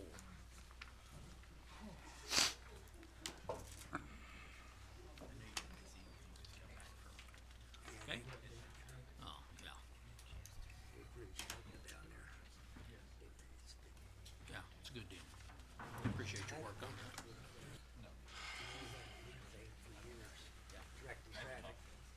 Okay, Miss Kelly, you ready? Yes, All set? all set. Okay. Matt, you okay? Yes. The meeting will come back to order. Our next item on the agenda is to discuss and consider approval of juvenile services agreement with Sarpy County. Sheriff? Afternoon, gentlemen. Mark Overman from the Sheriff's Department. This is just a kind of a formality. We have a juvenile services contract with Sarpy County, which is one of only a few places that can hold our juveniles. And for the most part, they don't hold our juveniles, because for the most part, they're full if we call. The only change to this contract I know of is that they are raising the daily rate from $235 per day to $300 per day. And that is effective May 1st, 2026. And that is pretty much the going rate to hold a juvenile that we found. We tend to use there's a facility in Madison that's our preferred place because it's 360 miles instead of 450. And most of the time we can get into Madison. So I don't know if we've used these guys even during the last contract, because when Madison's been full, they've been full. Douglas County is full. So our protocol would be Madison first, then Lincoln. Mark, But there's only 4 places. did we use some Wyoming at We one time? we were using Casper. Casper. yeah. And so Casper has a juvenile facility, so does Cheyenne. And we are friendly with both of them. They never have room. They're gonna take theirs first, and they're full all the time. Really? And What's so they the don't wanna price take- per day for Madison? What's that? What's the price per day for Madison? I'm not sure, but it's gonna be close to this. Okay. It's close, I But mean, it's it's just, gonna be it's in the closer ballpark. distance too, so you Yeah, save a little it's bit gonna be there. in the ballpark. So this certainly is not an exclusive contract that we only take absolutely them not. there. Just- It's an option, one option. This is an option. If we have a juvenile needs to be held and we call them, they say, do you have a contract with us? You do? We'll take it. And if you don't, probably not. There's nothing exclusive. Nothing says we have to use them. Take them there. That's good. So, So you can take them to whoever you think your best option is at the time when you consider mileage and rate and all of Exactly. those things. exactly. Okay. Okay, We're gonna get the best deal we can. good. Any discussion on this from anybody? Just, on page 1 in paragraph 2, it talks about, Sarpy County will also provide adequate, available medical care to detainees on site and obtain off-site care, including but not limited to medical, mental health, dental, orthodontic, or vision care. Sarpy County is hereby authorized to provide such on-site medical care to obtain off-site care, and agrees to notify county of any such care provided and obtained. Will that be included, like, when they have like their nurses in the Their facility? in-house nurses That will be are covered by the included. 300? In-house nurses are included. Right, that's what I thought, cause that's the way it works. They are. That's the way we do it That's the when way we we do charge it. the feds. It's exactly how we do it. Yeah, If our and nurses then- can handle it, there's no extra charge. That's what we provide, Right. and that's what they provide. If you have to go off-site, then we have to pay for it. And then on, page 2, paragraph 5, county shall be financially responsible for all care provided to detainees, including but not limited to medical, mental health, dental, orthodontic, and vision care, which includes but not limited to treatment services and medications the county shall pay to service provider directly. I know here when we had juveniles, we had a lot of mental health appointments we had to take them to. Now when it comes to dental care, what would we have to cover? Now, they're not eligible for like any, cosmetic type. No. Cause I know our male, adult detainees, basically it's extractions and fillings, that's it. Yeah, it's basically whatever they need, Yeah, nothing optional. right. This is standard contractual language Yeah. for all of these. I know juveniles get a lot more than adults do. I know. That's why they're It depends on- $300 a day. Yeah, Yeah. okay.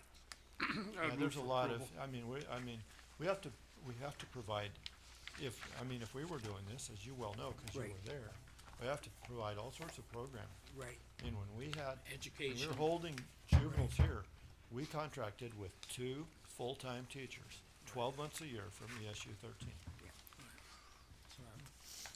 So it's very expensive. So we have a motion from Mr. Meyer to approve the agreement. Is there a second? I'll second it. Okay. Is there any other discussion? Hearing none, we'll vote.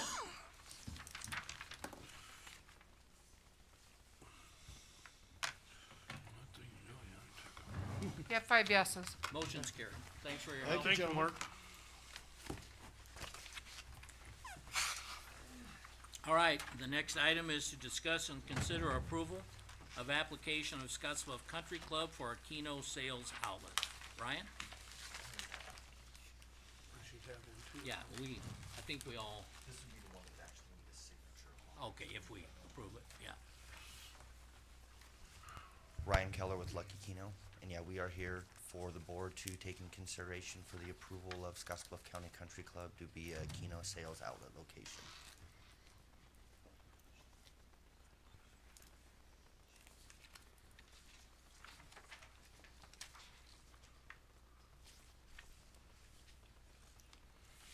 Ryan, do they approach you for these, or do you kind of work with them, or? how does it- It was a little bit of both on this Is one, it? actually, yeah, Okay. yeah.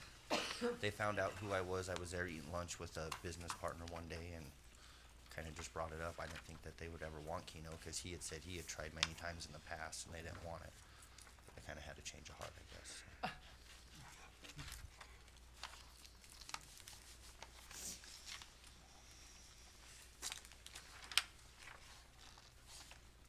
So their board has, Yes, yeah, they had to go through quite an approval process to get this far. right, And then the name on the application is the same person the liquor license name is in over there, so that's why okay. you can see her. And then the manager. I showed them to him.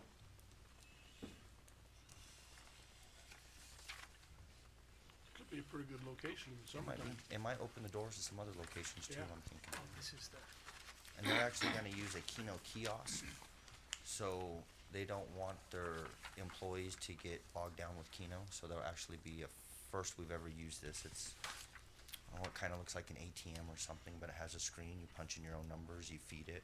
It keeps employees out of it, so they don't have to worry about balancing a cash register down at the end of the night or things like that. And we furnish the kiosk, or you furnish do, the kiosk? yes. How many, machines do you anticipate needing at the country club? So the kiosk is just one machine. So it's kinda like it's like a rider Okay, okay. station would be at a bar or restaurant, except the player just does it themselves. Then it's up on a big screen to see. Yes, it will be piped to some TVs that are out there. Now, if there ever was a need, we could put multiple kiosks in a location, so if it became something that was, people really liked, it could be possible. But a player doesn't have their own personal kiosk. Correct. They Correct. come and enter Yep. their information. Nope, they and got a walk little away. room where they're gonna kinda put it, and, Right. that way there's no minors nowhere near it, but, yeah. This is the same kiosk we tried working with the Pay Center a couple of years ago, I don't know if you remember that.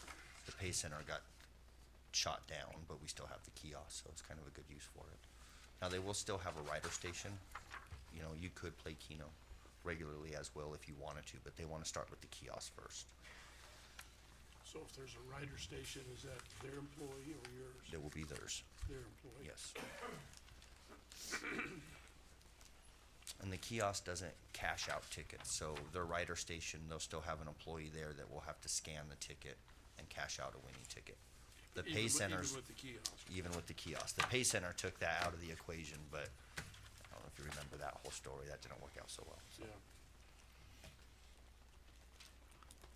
Like I say, I think it could be pretty beneficial in the summer, especially in the summertime. Yeah, definitely.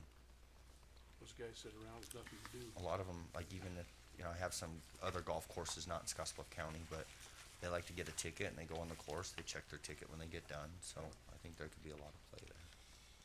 Okay, I would move for approval. Is there a second? I'll second it.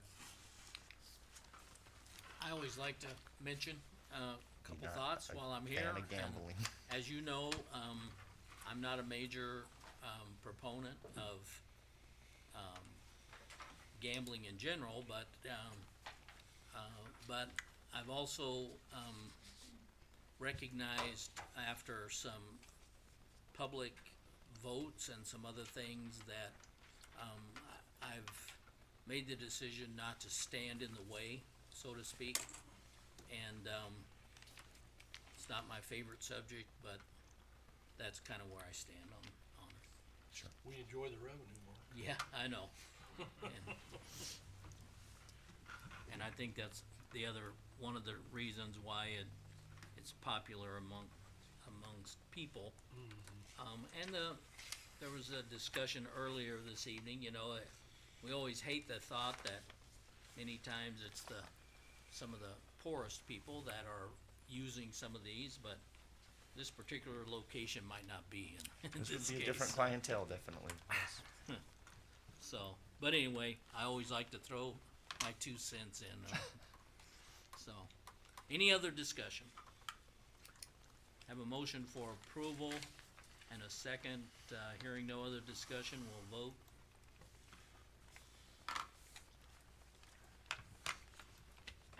You had 5 yeses. Motion's carried. Keep up the Thanks, good work, Ryan. Thank Ryan. you. You Yeah, guys you're doing really well. let me, We appreciate all right, so, Just slow, things getting a little tougher? want me to, Is it right away, or what's, does it kinda do, does it bounce back a little on its way? It does, you can start to kinda see it, yeah. What, said Oglala opened, how did that affect your Keno down there? You know? I don't know if that took near as big of a hit as like Eastgate. That's far But they enough thought it away, was but I going think to. that one in Torrington, what's that? That one did. That one there, So what that I'm one- wondering about in That Torrington. one really hurt, that almost cut the rustics in half. Oh, is that a Because fact? a lot of people came from Wyoming to play over there, and it almost cut it in half when that opened. So it is starting to bounce back a little bit though. Okay. And people are starting to see that. And then Wyoming got Keno as well. Yeah. So that one kinda. That'll, yeah, if they did that way, then, But cause they had a big Wyoming draw there, that, man, you could hardly find a parking place, you know, from Thursday till You talking about Saturday the one night. south, Pardon? the one south of town? The Rustic Tavern is what, oh, you, Yeah, correct. we're talking The Rustic Torrington. Tavern, how much better? The one on Valley, the old Valley High has really put that casino, is that what you're talking about, Ken? all right, thanks. Thank you. Thanks, Ryan. Okay, the next item is to discuss and consider the cash vest contract. Heather? All right, so a couple of weeks ago, I was here and we had the presentation about Cash Vest, and we've gone back and forth with them to come up with a contract that we think is agreeable. Jason's gone through the contract, everything else looks good, and we ironed out quite a few details in it. And we're able to get something that they agreed to and we agreed to. And, Does anybody else have any questions on this at all? Remind me how much this is again? It's $18,000, Right. and it's based on county size, budget size. First year and, okay. I know we had, we discussed this at quite a bit of length, at our last meeting, but are there other thoughts or questions on this from anyone?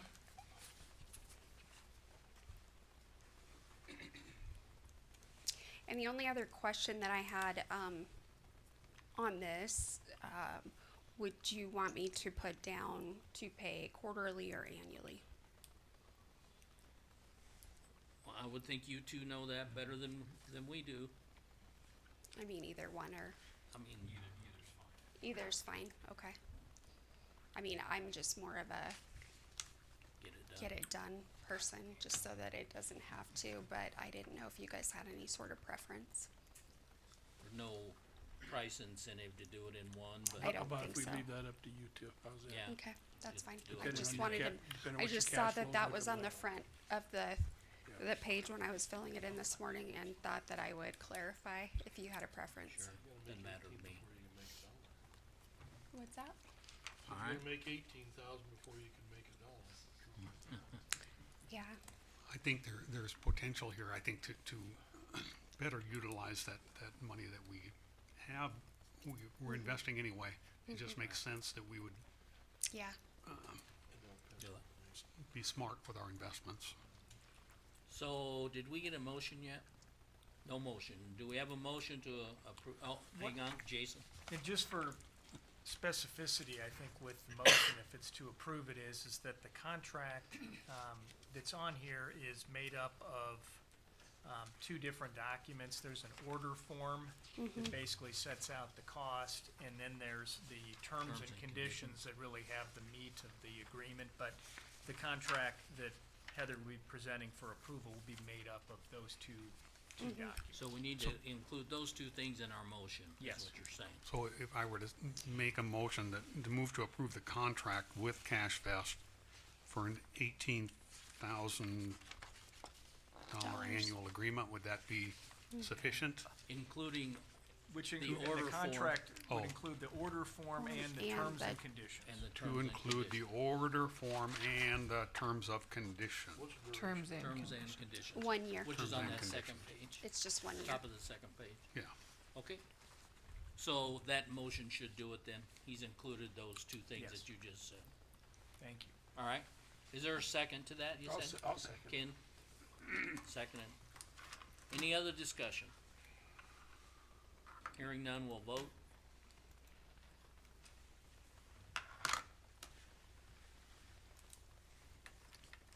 You have 4 yeses and 1 no, the nay being Reisig. Okay, motion's carried. Thank you. All right, the next item is, discuss and consider the, invocation prayer policy and procedure. So, several weeks ago, if not months ago, before Jason went on his excursion, he, we had approved the policy to go ahead and plan on prayer before the meetings, and then we were asked to, try and get the, procedures in place to do that. And, one of the things that had happened was that the, airport had, done the same thing, and, they had already put their procedures in place, and it just so happened that Jerry Osdick from their office is the attorney representing the airport, and so they had already worked on the policy. So in any event, Jason had me come and we looked at that, and, it's you got a copy of that in your packet, and, it's fairly brief, and it, is a page and just a little more of, information. I hope you looked at it. This does say that the board chair or the board chair's designee, is invited to offer an invocation according to the dictates of the speaker's own conscience. The board shall not review, direct, or edit the contents of any invocation in advance. There's also a spot in here, I believe, somewhere that talks about we could do this either, at the beginning of each regular meeting, either just before we start or immediately after the meeting starts. Matt had mentioned to me earlier that his preference would be to do it right before the meeting started, and then the meeting officially start. I don't have a problem with that. He said he could be in favor of it if we could do that, and I'm not seeing a problem with that issue. But, otherwise, the information's here, and it's what, they've been using at the airport, and Russ, you're there for and they've said it's went fine and no problems. And so, Gearing, city council, I've been to their meeting and they've done it, it was fine. so, anyway, that's what I'm understanding from, so Jason and their firm put this together based upon, primarily what the airport was looking at.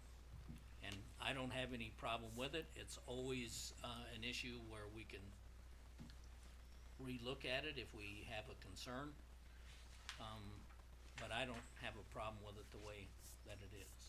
Is there any other discussion on this from anyone? No, this is set up where we can have a prayer, and if we don't have a prayer, is it gonna be, is it mandatory? Yeah, I wouldn't, no, in fact, Jason mentioned that to me. He said if for some reason we don't have someone ready and in place to do it, It's okay.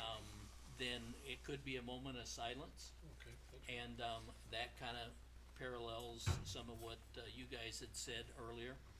And it could even be that, in lieu of an actual prayer, with, so that kinda fits everybody then Yeah. a little bit, I guess. Yeah. That's kinda what you had talked about in the beginning, wasn't it, Matt? one of, yeah, about, being a moment of silence. Okay, well, that covers a lot of bases, that's good. Yeah, it could be that. I would say that between Mike being the chaplain that he is, and certainly in my, process, it's not unusual for me to extemporaneously say a prayer, and I don't think it is for Mike either, and so it would be unusual for us not to be ready to do that if needed. But if we didn't have someone, we could call it a moment of silence. It was, this was tough. I've talked to 2 or 3 clergy that I really well-respected clergy that are not, politically inclined, I guess, more religiously inclined than politically. And the advice that they gave me was, and one of the things, and Mark, I had asked you, I said, what if a Muslim wanted to come out here and pray? And your response to me was, I wouldn't allow it. You remember that conversation we had? I'm not sure I remember that exactly, but I may have said that. Yeah. So, having said that, and I'm not holding that against you, I'm just saying that, but the individuals that I spoke with, and I'm not against prayer at all. I think I made that very clear when this whole thing came up. But their concern was us opening ourselves up to more than what we could probably want to have if somebody else comes here and wants to give an invocation, and we don't maybe think the same way they do, or whatever the case might be. You're not gonna be able to stop that. Well, that's I'm not what's- saying it's going to happen. That's what's unique about this country, and I Yeah. think that's their right. Yeah. And I'm fine with that. I'm just I am saying, too. I don't want to subject this board to any more scrutiny than what we are already under. I don't think I- it's that I- bad yet.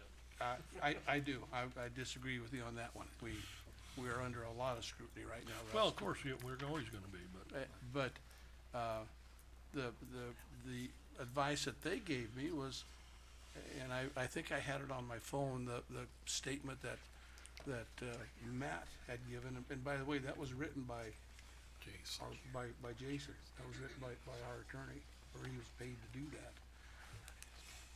Is in my opinion, a good compromise, where somebody's given the opportunity to give thanks, give wisdom, give whatever, in their own way, however they wanna do that. I don't, I have nothing, no problem with Mark's religion or anybody else's. I'm okay with that.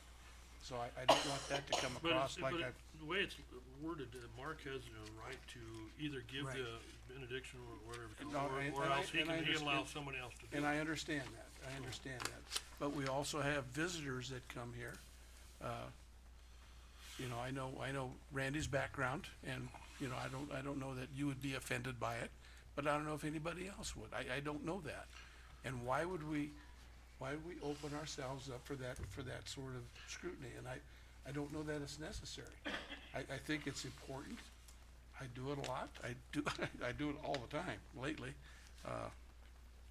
And because other ones are doing it, that's okay. That's okay, but it's still our responsibility, and I think there's a time and place for everything. And I'm probably gonna be in the minority here, but that's, Well, that's your privilege, and that's not, I won't begrade you doing it. That's your And I right. understand it too, and I, obviously don't agree with that, and, again, you know, I didn't realize the city of Gearing opened their meetings with prayer and have for And years. It's fine. I don't think Scotts Bluff does, but, what I have discovered is that there's many that do. And so far, through some questions that I have asked, they have not, had, problems, and in fact, yeah, I haven't heard of issues or problems, and, I'm of the thought that we should, plan on trying it.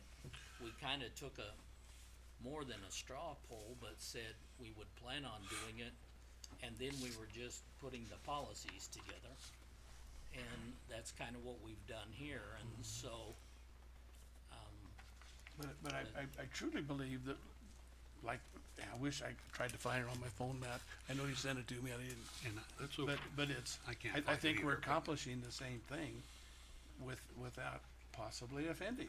And not that in my life I haven't offended a few people, but it is what it is. I just don't wanna open this up for any kind of scrutiny or liability. We talk about liabilities here. In today's age, who knows what somebody would say or do, and I think Matt's idea, again, that was written by the attorneys, is a good alternative. I think it says what needs to be said, and you can take it as far as you want to with it. And I think it's, in my opinion, I think it's accomplishing the same thing, but it's okay. Well, And if I think I'm on the record as saying that religion is important to me. It is, and I think, but it's Oh, and me also. it's a Yeah, I'm private, not- it's a private thing, and this is a public forum, and I hesitate, us as a body, acting in that capacity. A quiet moment of silence, as I mentioned, that seems to be the most respective and inclusive option here, and I hope if we do go forward with this, that that's something that we end up following, but well, I'm not a religious person. I don't have a religion per se.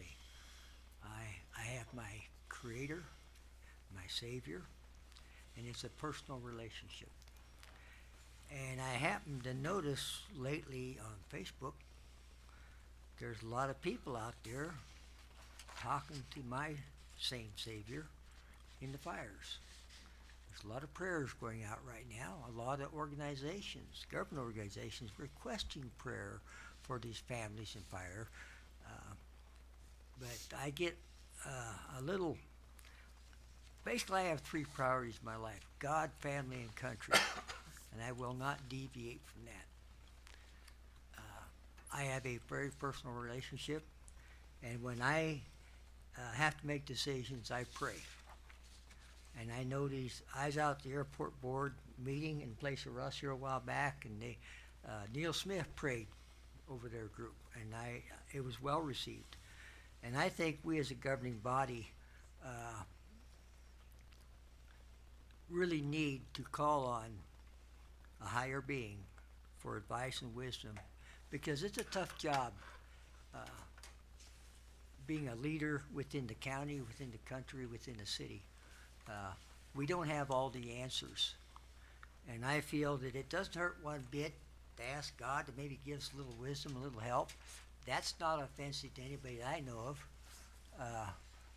And I happened to look at comments before, when this issue was first brought up, and I saw a vast majority of our public was very for us opening our meeting in prayer. But in fact, tonight, after this meeting, I got a call a little bit ago. One of our county employees asked me to come to the hospital. His mother's dying. And what they want is prayers. And so I'm going to do that after the meeting. I do that a lot. So I really feel as a board we need that divine guidance. And so I see absolutely nothing wrong with opening our meetings in prayer. And if somebody doesn't like it, that's fine. I appreciate it. As a chaplain, in my bug-out bag, I have phone numbers for imams, priests. I even got a Satanist guy, his number in Denver. So when I come across an individual of those faiths and they want to talk to somebody of their faith, I can call them right up, and they do it. I don't discriminate. But me personally, I'm a Christian. And it's a relationship, it's not a religion. A religion is something on a piece of paper. It's a broad term, but to me, it's all about that relationship. So I like this policy. I think it has merit, and I think it really would be a positive thing for our board to do. And I'm willing to do that prayer every meeting if I'm here. But I'd sure like to share that opportunity with other Christians and people of different faiths on our board. I rarely offer motions, but in this case, I'm going to, and I'm gonna move to, confirm our previous action of, having a prayer ahead of time, and then also approve this policy of, that has been, set before you. And, with the intent of having that prayer, prior to the meeting starting. And, that would be my motion. I'll second that. Any other discussion? I'd like to read a response that I received from one of those people that I respected. If it's all right, before we vote. Just as I wanted to share a thought on the chairperson's agenda item on adding invocation before the meetings. My concern is that the commission may be opening itself up to a situation that becomes more complicated than intended. When a public body introduces a spoken invocation led by a designated speaker, it can quickly raise questions about equal access. If the chairperson selects speakers, the county would likely need to be prepared to extend the same opportunity any group that requests it. That could include groups whose beliefs many in the community may find controversial. I've already seen comments online suggesting that some groups may test the boundary. That's what bothers me. And if they are denied, it could easily turn into claims of discrimination. From a practical standpoint, that seems like an unnecessary distraction from the commission. A simple moment of silence would accomplish the same purpose, allowing anyone present to pray, reflect, simply prepare themselves for the meeting. And I'll add to that, asking for guidance or even thank you for whatever's happened during the day, without putting the board in the position of deciding whose voice or tradition is included. I'm also uncomfortable with the idea of asking people to stand. That can unintentionally single out those who prefer not to participate. In a public meeting where citizens should feel equally welcome, regardless of personal beliefs, it seems more appropriate to invite people to remain seated and observe the moment in whatever way is meaningful to them. a quiet moment of silence, like the most respectful and inclusive option, and avoids creating a policy that we may come back to regret. And again, I'll emphasize, I'm not against prayer, and I'm probably gonna get hammered in the press or whatever else from it. I just don't wanna see this board get themselves into. I think what you read there covered a lot more about equal rights than it did about prayer. And I think we need to concentrate more on prayer. That's your position, that's okay. I'm just saying. Yeah, I know that we're not all gonna agree on this, and we didn't the last time we voted on No. it. And, And I hope our vote does not, say that, well, we're some kind of heathen up here, or whatever the case might be, cause that's not it Not at the all. case, all right. That's not it at all, and I don't want it to come off like that. And we're kinda leaning towards that, and I don't want that to happen. I have my beliefs, and I have how I handle things, and I've had to do it a lot in the last 6 or 8 months, just to get through. Trust me, sure. it wasn't All right. easy, and I couldn't have done it by myself. So we have a motion and a second. Any other discussion? Hearing none, we'll vote.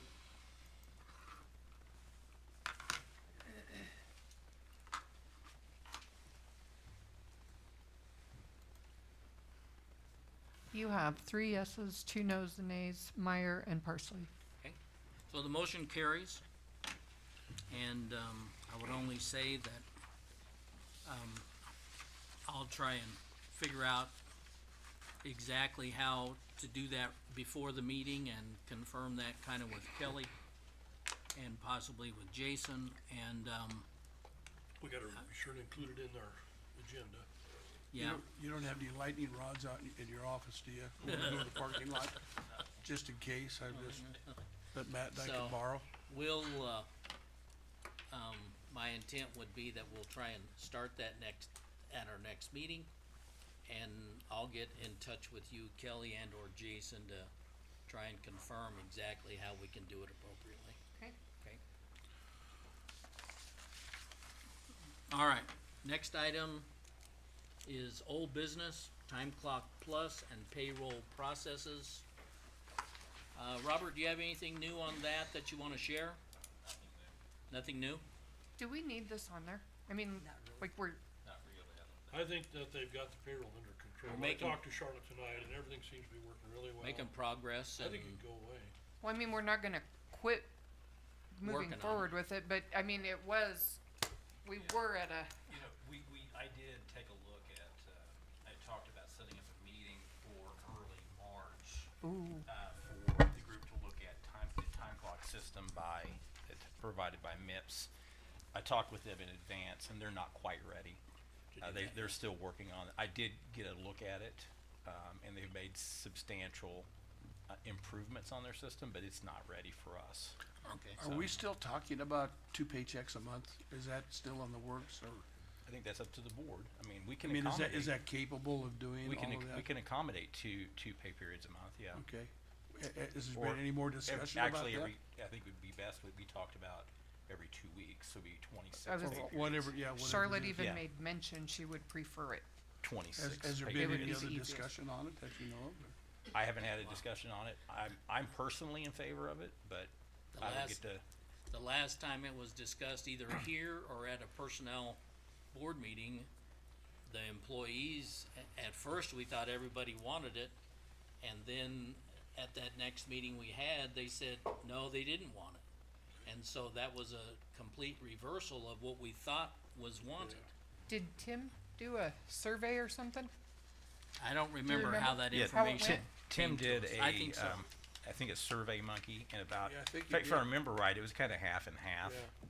That half preferred it more frequently, and the other half, I think it was gonna benefit some of the newer employees that It would really had benefit. to wait to the end of the month to get, That's right. to It get would a really check. benefit the new hires. Yeah, for sure. A lot. Oh, yeah. And then some of them are, unfortunately, are paycheck to paycheck. That Hand to mouth. extra check would make a big difference. And then Anyway, that's just my thought. I agree. we need to also look on that. Is that part of the personnel policy manual? Because if it is, it don't come from us. We can't change it anyway. it has to come We from could them, help. right?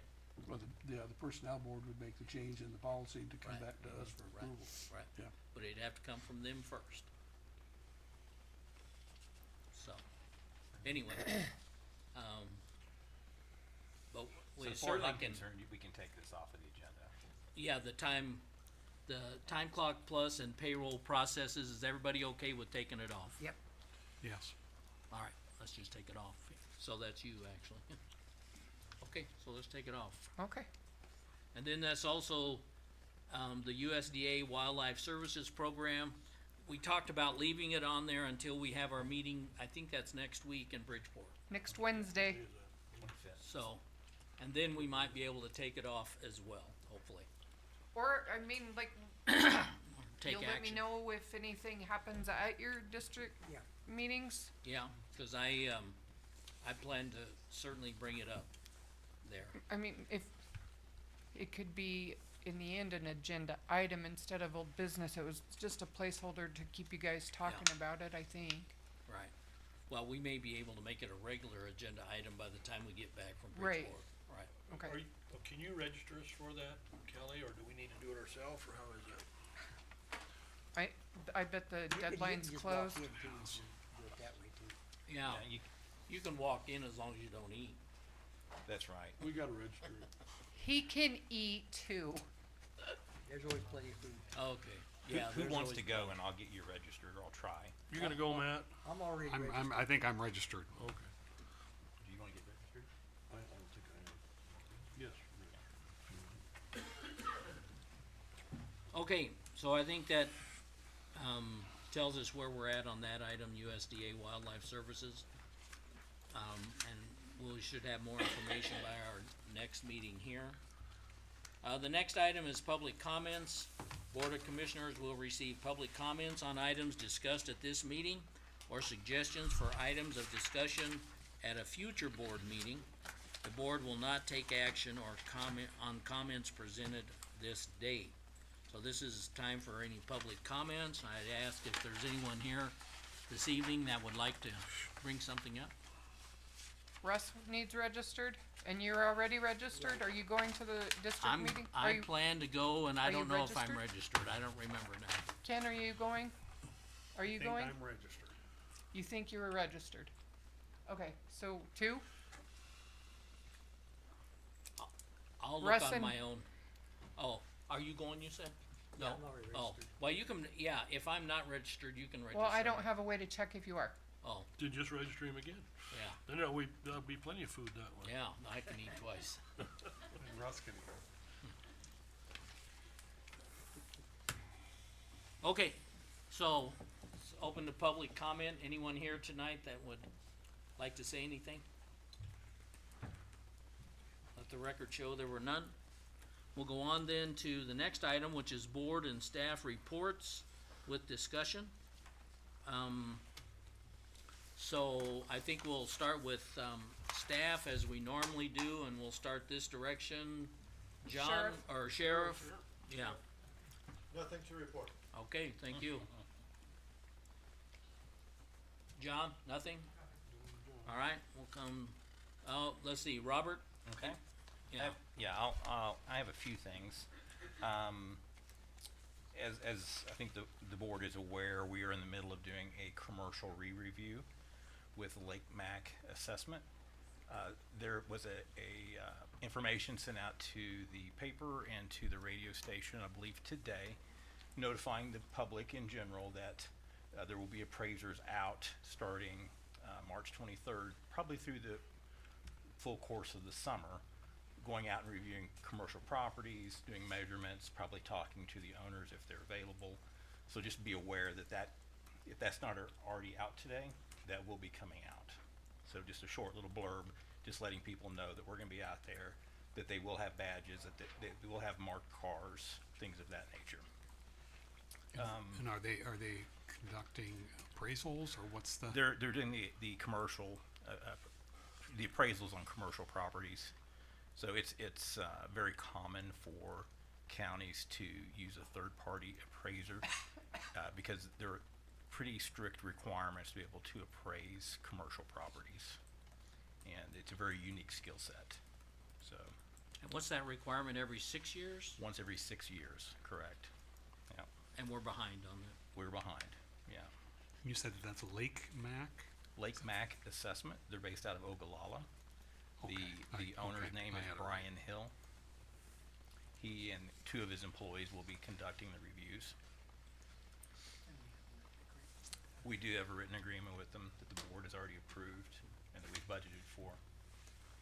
So anyway, that's more of just an awareness for the public that we're gonna be out there.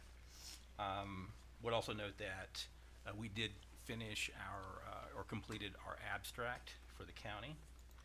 So that's a big deadline, for the assessor's office. And it's due on March 19th. We were waiting for oil and gas valuations to come in from Pritchard and Abbott. We got those. We balanced to the penny today on $3.86 billion. How much did you say we were? 3.86 billion, I believe. To the penny, now that's a pretty big deal. So, it was a big accomplishment, and if anybody gets a chance on the board to stop by and, congratulate my team, because it's really about what they've done over the course of the last year, keeping our data clean, good data in, good data out. So, that was a big accomplishment though.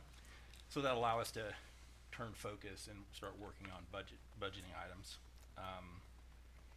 Mentioning budget, I'm gonna try to have a budget kickoff meeting the first week in April to start talking about our next fiscal year budget from an accounting perspective. Also, that first week of April, I will be going to Lincoln. There is an accounting workshop that's being held, county accounting workshop that's being held by NACO for a day, and I believe that Mr. Ricey is gonna go too. So he's going to endure a full day worth of accounting tutorials on county accounting. So, anybody else wants to go, let me know. I can get you. It's free of charge. You just have to pay for your hotel room and obviously your meals while you're there. I want to remind everyone that actually tomorrow the Judicial Nominating Committee is meeting in Judge Miller's courtroom at 10 a.m. tomorrow. They're going to be selecting, and I think actually interviewing in this hearing, 4 candidates, and I hope I got all these right. Danielle Flim, F-L-I-A-M, Flim, okay, there we go, thank you. Paul Payne, Paul Snyder, and Mark Kavorik. So, if any of the board members are available, I think it'd be really nice I plan on going. to be over there for that. What was that time again, Robert? 10 a.m., and that's in Judge Miller's. That's a large courtroom on the 2nd floor. And, let's see, there's another upcoming meeting. I don't have the exact dates with me, but I think it's the first week in June that there's gonna be a budget workshop held. Usually that's in Kearney or Lincoln. So just as a heads up, if anybody's interested in going to that, I will be registering and going with that, so if somebody wants to hitch a ride, let me know. And that's really it for me today. Okay, Jason? No report. Nothing? Heather? I really don't have anything. I am gonna go to the same budget workshop that he's talking about in April. Okay. Kurt?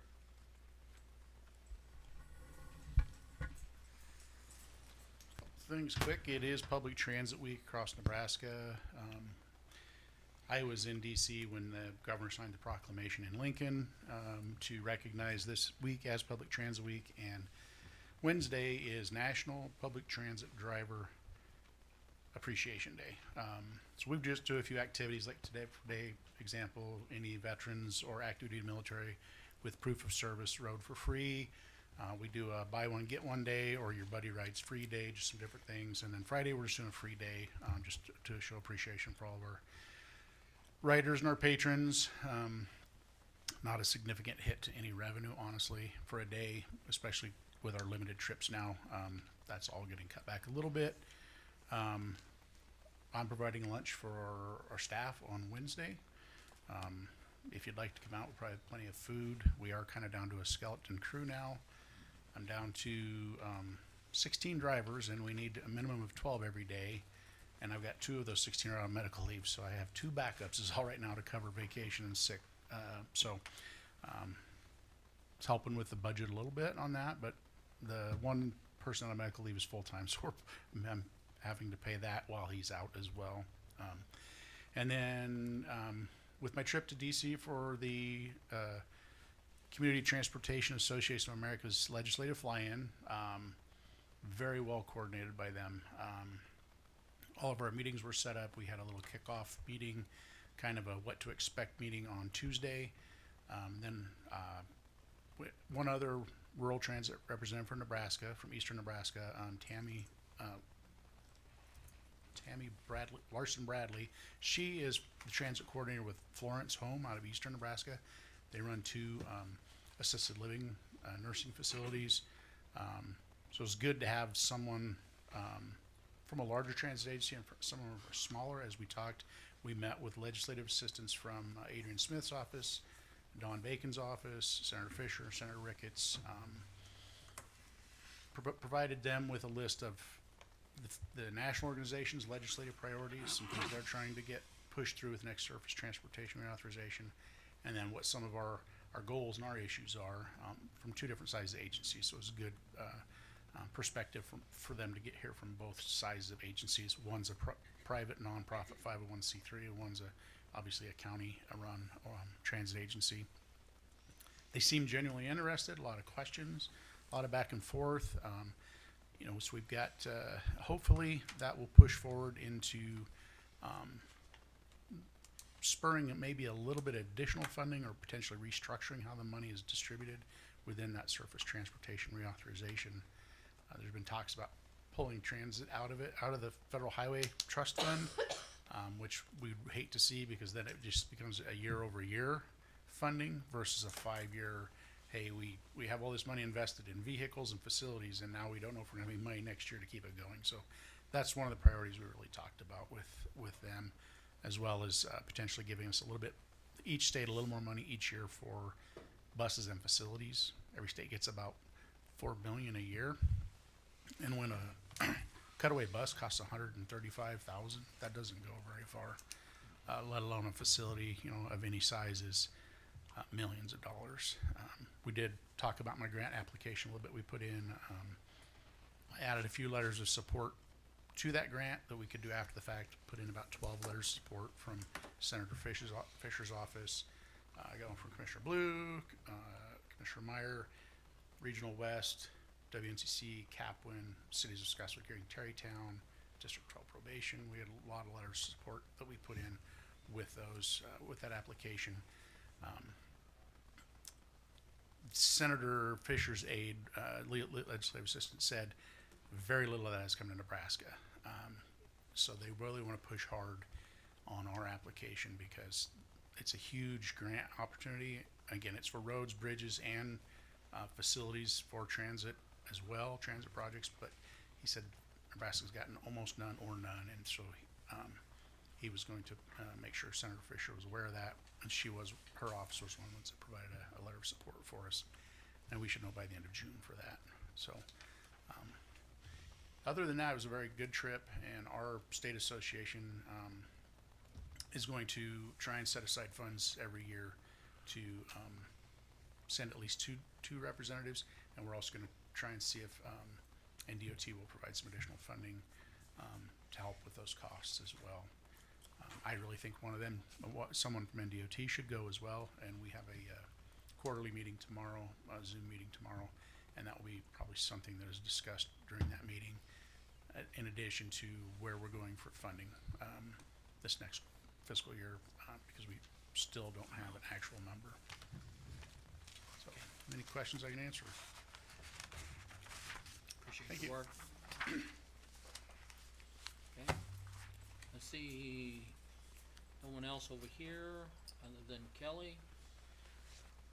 Do you have anything for us? I am waiting for certification of state races for our ballots, but otherwise we're proofreading local races right now.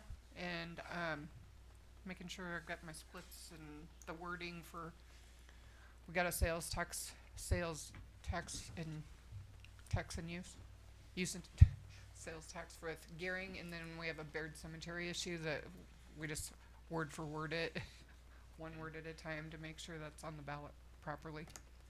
And that came to us through a certification from Morrill County, Okay, and and so so I had to follow her lead that as to how it cemetery looks. district bleeds over into Scotts Yes. Bluff County? Yes. Okay, And then we've already touched on the district meeting next week, Wednesday, in Bridgeport, right.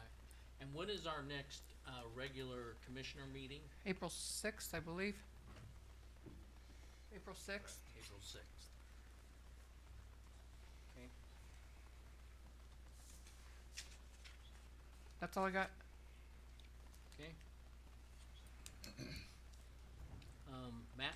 I'm just gonna forfeit my time to Ken, cause I know he's got a lot that he wants to bring up. with the Yeah, we sure health wanna department. bring up these items that we talked about, so. Thank you. I wanna start out, I'm sorry, did you get a chance to talk to the city manager? We did. Okay.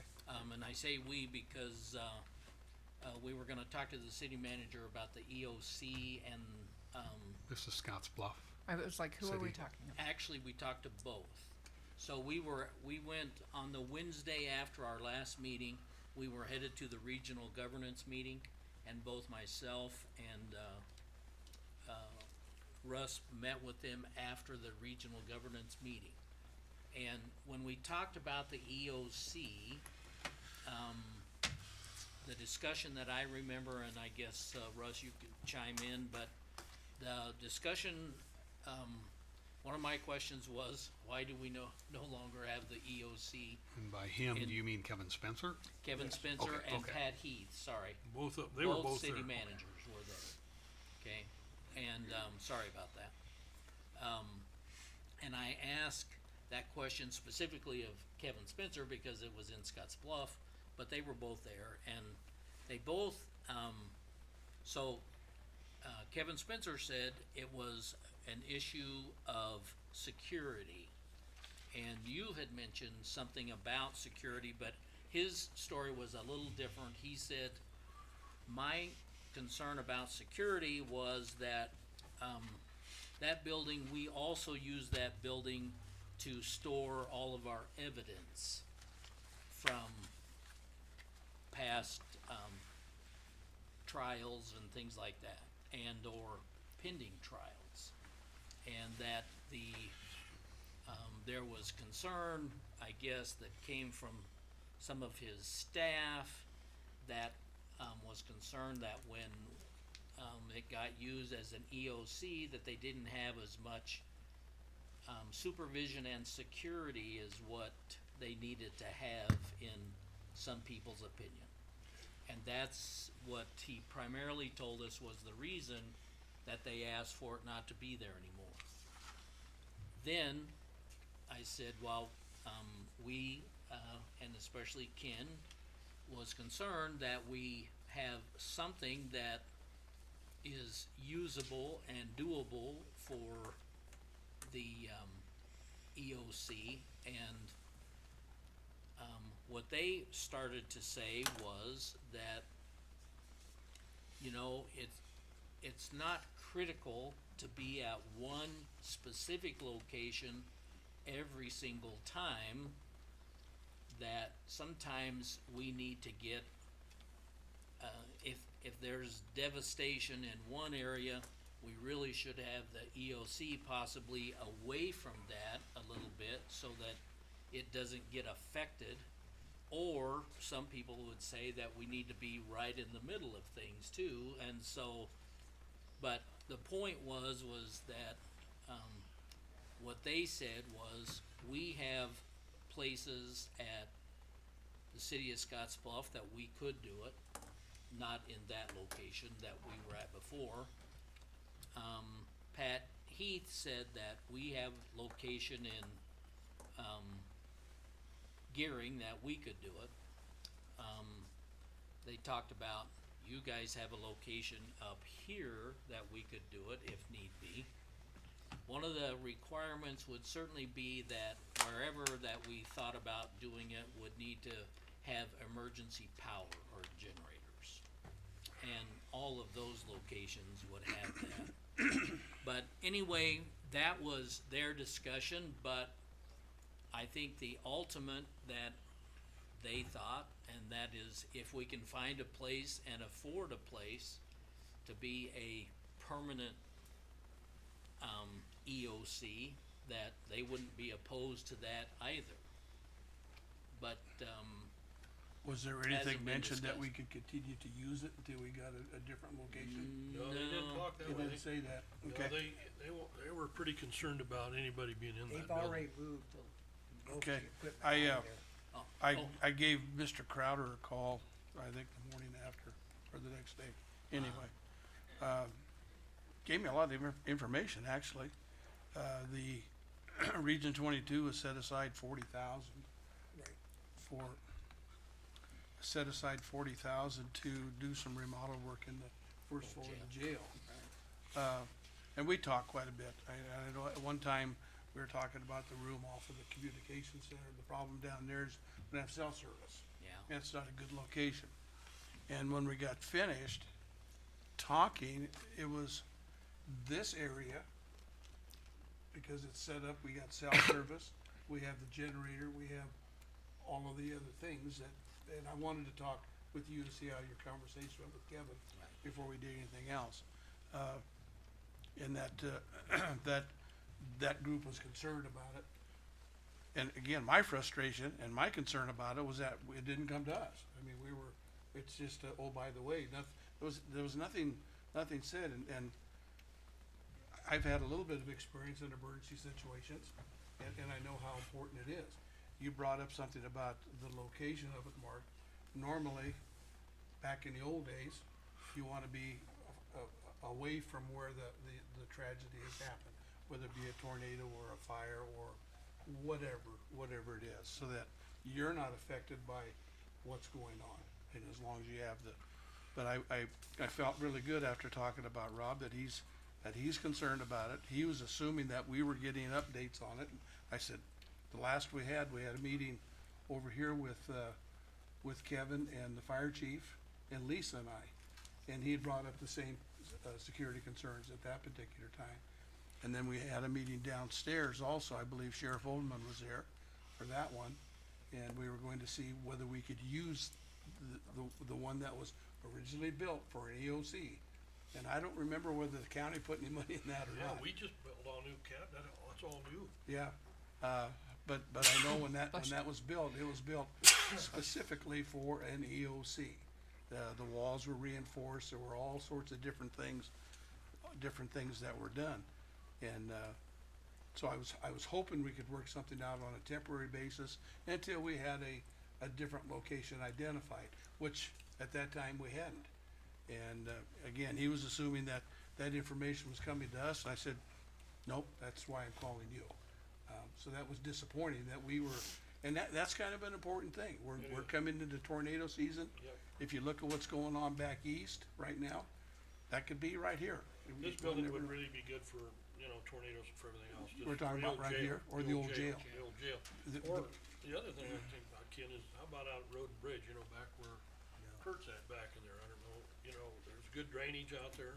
Well, the only problem with that is size. I mean, because you can have, depending on the situation, Russ, you could have 35, 40 people, 50 people in an EOC. And it could be less than that too. It all depends on what's going on and how many people that you got involved. I'd like the idea of up here. We've got all the stuff. We have the restrooms. We have everything that we need. And even Rob said that 40,000, they did some before Jay left. They put some numbers together between 20 and 30,000 to get some framework up and to do there's some work for the bathrooms that need to be done. I think it's gonna be more than that. He feels it's gonna be much more than that.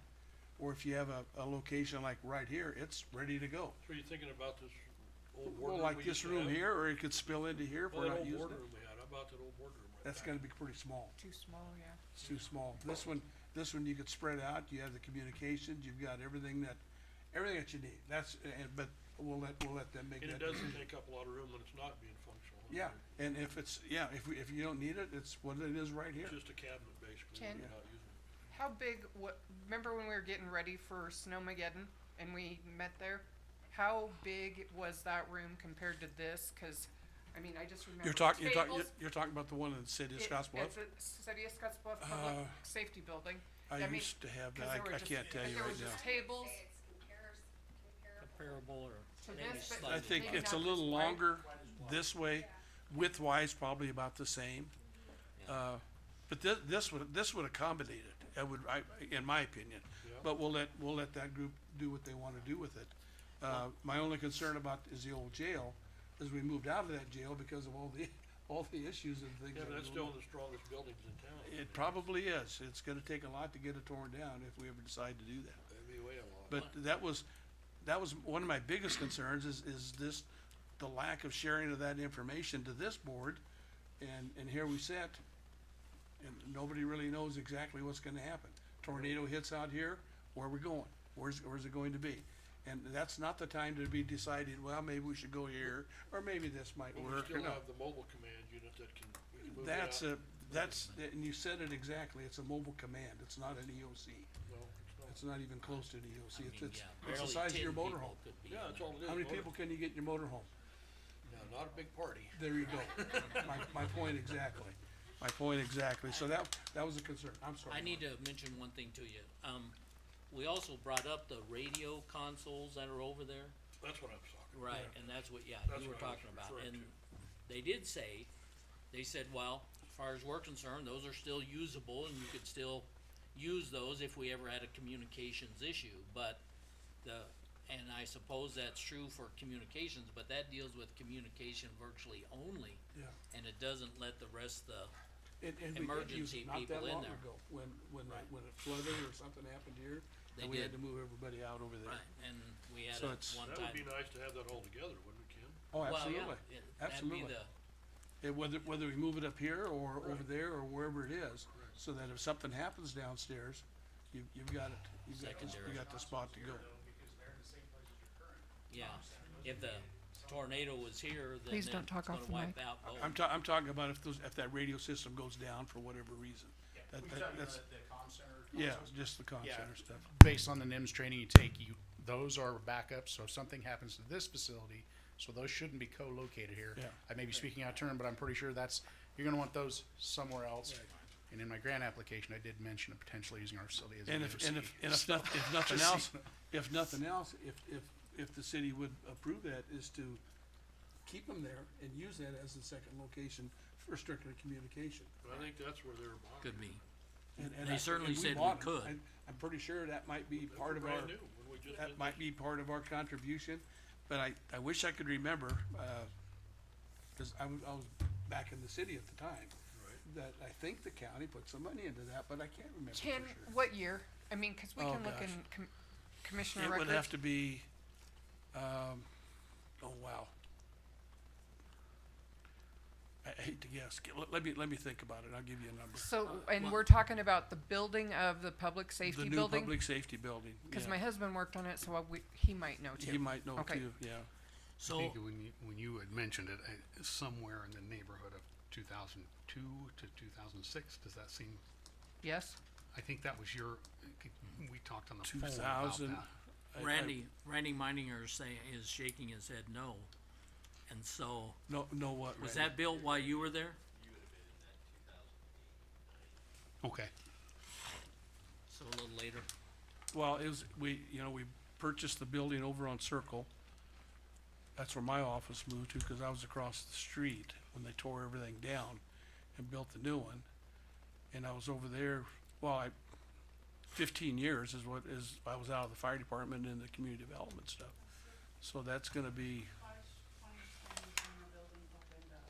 of what year was it? I'm sorry. March 2010. Okay, that'd be about right, yeah, Yeah, Yeah, I just that looked at my story from okay. Yeah, that'd be about right. 2009, 2010. But anyway, I think it's something that we need to keep in front of us. I think it's something that we need to keep on top of to see when and if something happens, that we've got a location to go to. And right now, I'm concerned that we don't have one. So I'm gonna go back and be sure I ask this question again, and that is, the EOC in and of itself is not a responsibility of Scotts Bluff County alone. Wouldn't that be true? That's true. It would be part of, not Leader- emergency management, but it would be part of the 911 group, No, or whose no. responsibility It's is it? the emergency, managers board.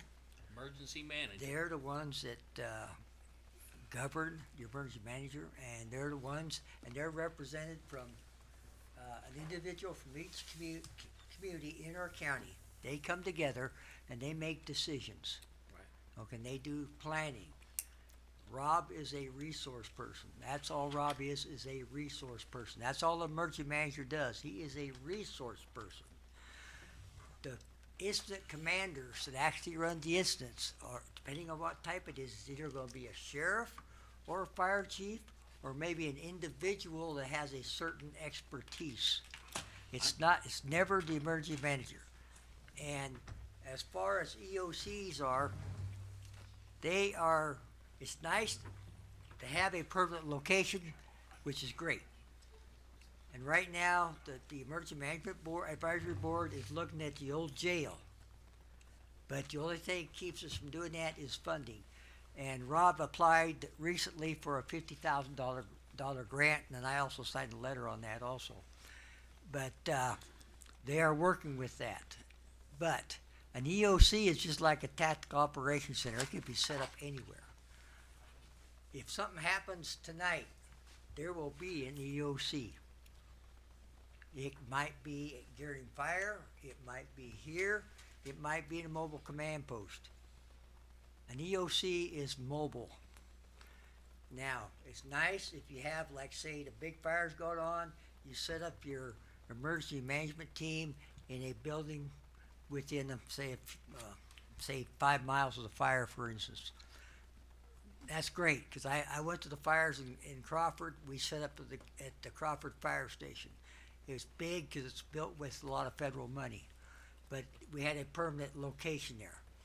But in most disasters, your EOC will be placed somewhere near or in that community so they can operate. And it may be in the school gymnasium, it may be in a fire hall, it may be in a sheriff's department, or it may be in a warehouse.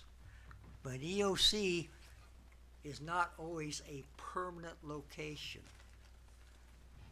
Now, we'd like to have one for Scotts Bluff County right here that we could use in the event of a disaster in our panhandle area. But, like I say, it all boils down to money. And I'm pretty sure that, that was brought before the board, and I can remember looking at the floor plan on that screen in the last year or so, talking about EOC and I think it was related to possibly budget. But, it isn't like we don't have an EOC. Your EOC is your people that fill that EOC. The physical location could be anywhere. So I guess my question then is still that EOC and where it might be located, where it might be, if it's a permanent location, is still going to be not really the way I'm hearing this. It's not a decision of this No. board to make. No, it's Would not. that be true? It's a decision for the emergency management board Now, to make. any money expenditure, they would come here to get permission. Well, they would certainly ask for our portion. Right. Because each entity pays a portion, isn't that true? That's right. And it's based on, I think, population, but, Yeah, it is, based on population. and then, but we wouldn't have the final say or authority where that's at. No. Okay, that's what I'm wondering here is who, but we know of our concern and that we could, I guess, and Mike, you as our representative from our board, I think, need to continue to convey the thought that we're interested, so we're interested that if we had an emergency tonight, who's gonna decide where that EOC's gonna be set up and how we all gonna get notified about it? Wouldn't that, It happened. wouldn't that radio center or whatever you're calling it at the city of Scotts Bluff, that command center, wouldn't that be where your EOC should be set up?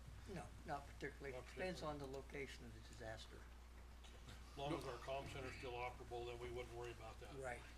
The only time you put your dispatchers over there is if you have a problem downstairs. If we had a problem tonight in Scotts Bluff County, okay, a tornado hit and took out half of Westmore, or whatever the case might be. Yes, your emergency manager is the one who notifies that we are going to set up whatever it is we're gonna set up, whether it be here, whether it be City of Scotts Bluff, that he is the key person. Is he going to run the operation? No. No. Is he going to be pivotable? That's a new word. Pivotable, write that down. Pivotable. It's a good word. It is, it's not bad. I'm sure it means something. But he's going to be your resource person. As a good example, the last one we had was the freeze thing that went on. Sheriff Overman took over as the incident commander on that one and did a fine job. But Tim Newman was also there to assist, make calls, whatever it is. So your emergency manager for that particular area is the one who's going to say, we have an emergency. He's gonna put the call out and we need resources. And all of a sudden, we're finding motor graders, we're hiring Rising Construction or whatever else has to happen. Whatever needs to happen to get the job done. So yes, that emergency manager is important with that. It's very important with that. And, but that, as I say, the thing that bothered me is that we weren't kept up to speed on where everything was. Cause it was my opinion after that meeting that we were going to be able to use that building until we found something different. And that all changed. So, but anyway, enough on that, and if there were, and I think that grant was for $150,000 that he applied for. Cause they put 40,000 towards that, and that would go a long ways to fixing that building. If in fact, if he gets it, he doesn't know. He doesn't know. The only other thing I was gonna bring up again was talking about the communication center. The concern I have and why I wanted to see it as something we can make some kind of decision on, is that we have people that are depending on that. Somebody mentioned last meeting, well, there could be a little bit of a delay. If you've got a guy standing there and it's a burglar alarm and he's holding a pistol on you, 4 or 5 minutes can make a big difference. A big difference. In a fire situation, 4 or 5 minutes can make a big difference. And again, I'm kind of old school with it, back in the day where we answered our own calls. A few of the people hired second parties to answer their calls for them. But it appears, and I was hoping we could get more information. But it appears that more and more of those folks are hiring these second folks to make that call for them. I'm not 100% in favor of that, but that's not my business, that's theirs if they opt to do that. The thing that bothered me more than anything else was that if that 911 board, and I don't know what their limits are, if they're gonna spend $50,000 on a piece of equipment, it's gotta come before us. But yet we can drop 80 to 100,000, and what we have is an, oh, by the way, folks, here's what's going on. And I know that we have talked about that, and I'm gonna think clear back in the day when Tyler was still here, he was telling us about some antiquated equipment that was going to have to be changed out at some pretty expensive cost. I don't think it was very specific, but some stuff, and there may have been others, I don't know. All I'm saying is that it would have been nice to be able to discuss it, to do something before letters went out, before whatever it is that's going on with this. And again, we're the last ones to know, and I don't like that. I don't like that at all. I don't either. I don't know And why, expensive. I don't know why that wasn't brought to us. here's what's going on, it's gonna cost us 300,000 or whatever, and I don't know whether John has any numbers or not. He hasn't got any, no. But it's gonna cost this much in order to do this. We need to make a decision whether we're gonna continue to do it or whether we're not. No, that isn't what happened. And I think that's the part that aggravates me, is that no information came back to this board. None. I don't think we would do that. Well, I don't know that I would either, but I certainly need more information. I don't think the board was I treated need a lot fairly more on than what that I've got right decision. now. And as far as expensive is only relevant to how much money you make. If you're making a whole lot of money, expensive ain't very expensive. If the initial numbers that were talked about at 300 or 350, and if we're bringing in We don't 80 have to a clue. 100, you can spread it out over 3 years and bring the system up to speed. That's only a Maybe guess. not. We don't even know. I'm not a radio guy. I'm the last one to I tell you know- how that needs to go. And it's not even radio system, it's a phone system we're Yeah. talking about. And the phone company may have patched that through for us if we would've talked to them. Nobody talked to the phone Well, company. there's a lot more goes into this. It sounds pretty simple, but It it's does. not. If they're sending it But out of it's state, not. Mike, if they're But- sending it out of state, it's gotta be pretty simple to send it back to us again. Our equipment in these comm centers do not keep up with technology. And you're looking at new consoles, upgraded consoles. You're looking at digital versus analog. You're looking at restructuring the physical structure of the comm center to meet the standards to be a alarm monitoring place.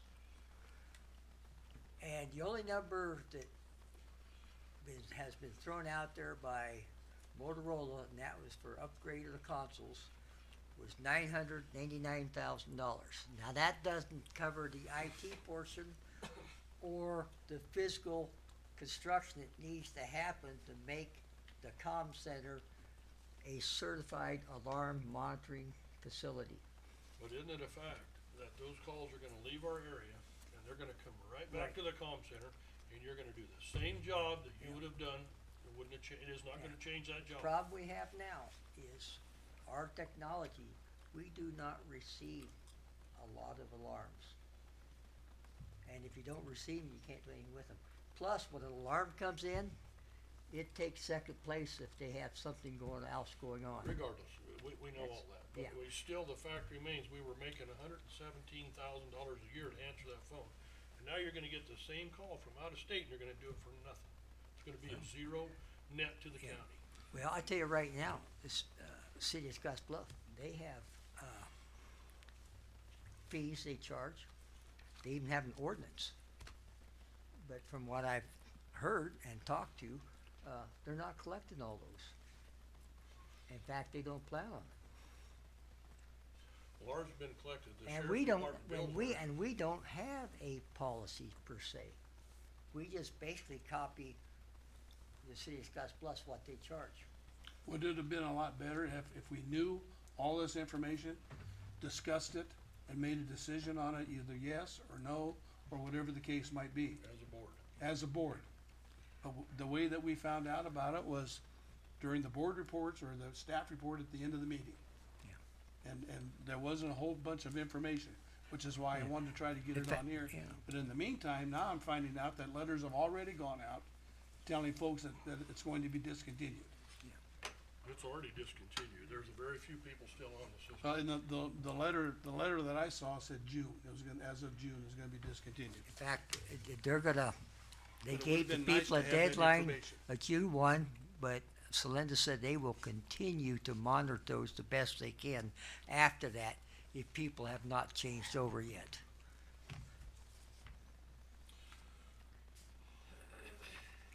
In fact, I wouldn't have known about that except I was talking to Celinda and she was having a meeting with Scotts Bluff Fire and the alarm companies and IT, John, and the facilities manager, and so I invited myself to that meeting so I could find out what was going on. So, let me go back again and ask.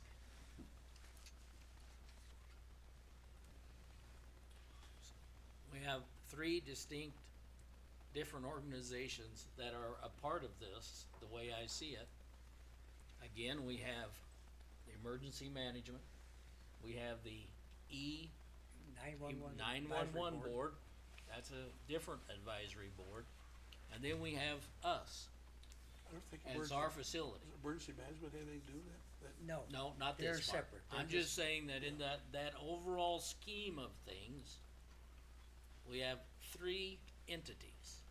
Now, when we did all the new radios and console and all of that, that was E911 Right. that made those decisions.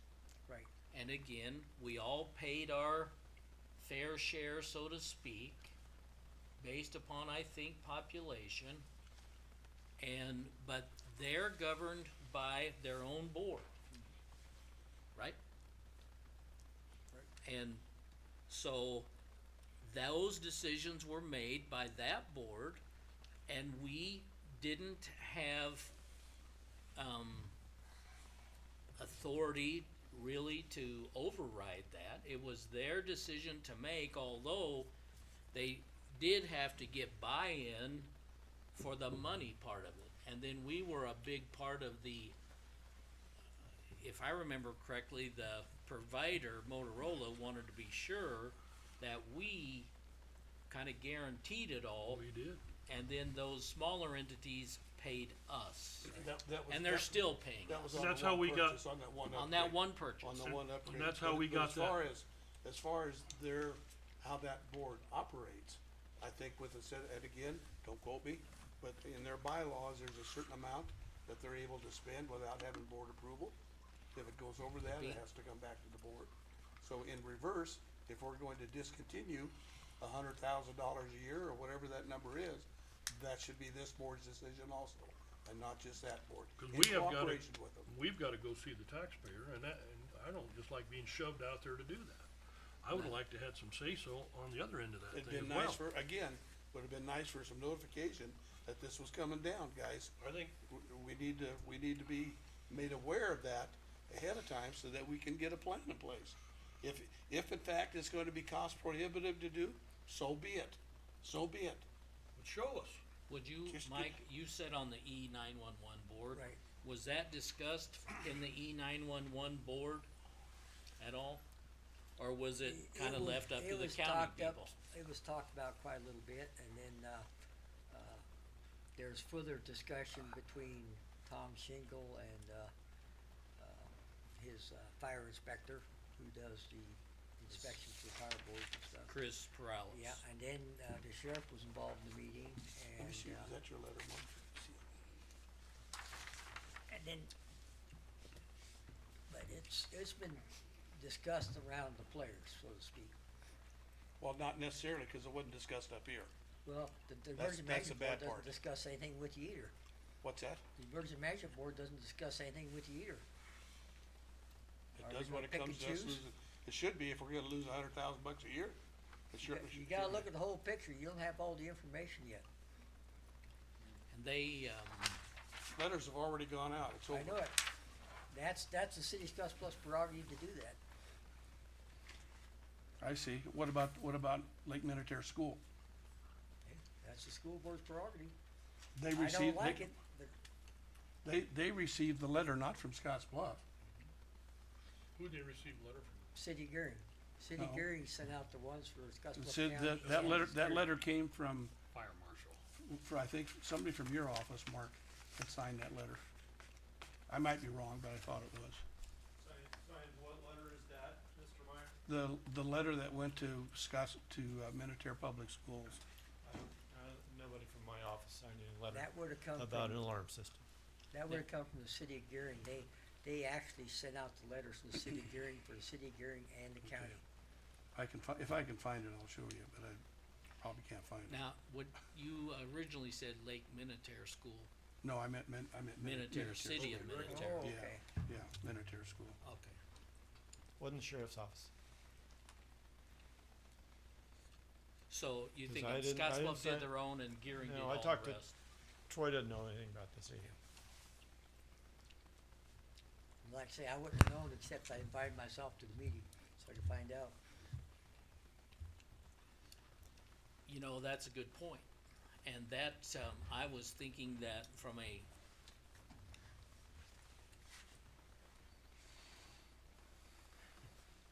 way back, Susie Wick used to be our representative on that board. Okay, this letter is, thank you, Rita Mills, Records Clerk, Scotts Bluff County Sheriff's Office. That's for a bill. What's that? It's for a bill. What's it say? For our records, you have a fire burglar alarm system in your building, being monitored by Scotts Bluff Communications Center.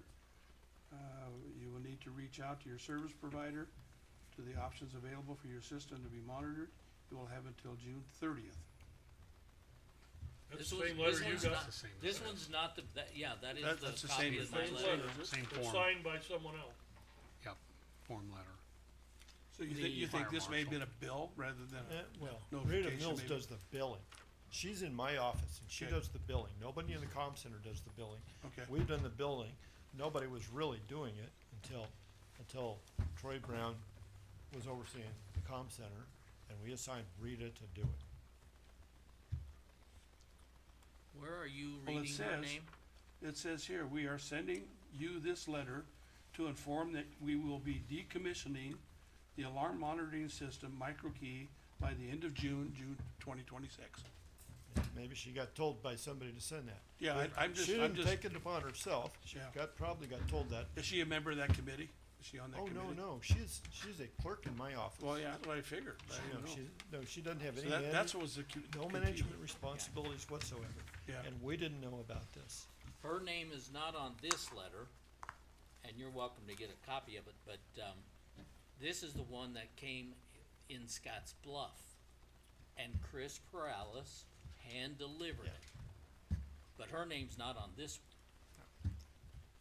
Maybe she's sending it to people in the county, but if so, she got told to do it. In fact, I think she got visits from Mr. Perales and maybe some others and told to do this, but,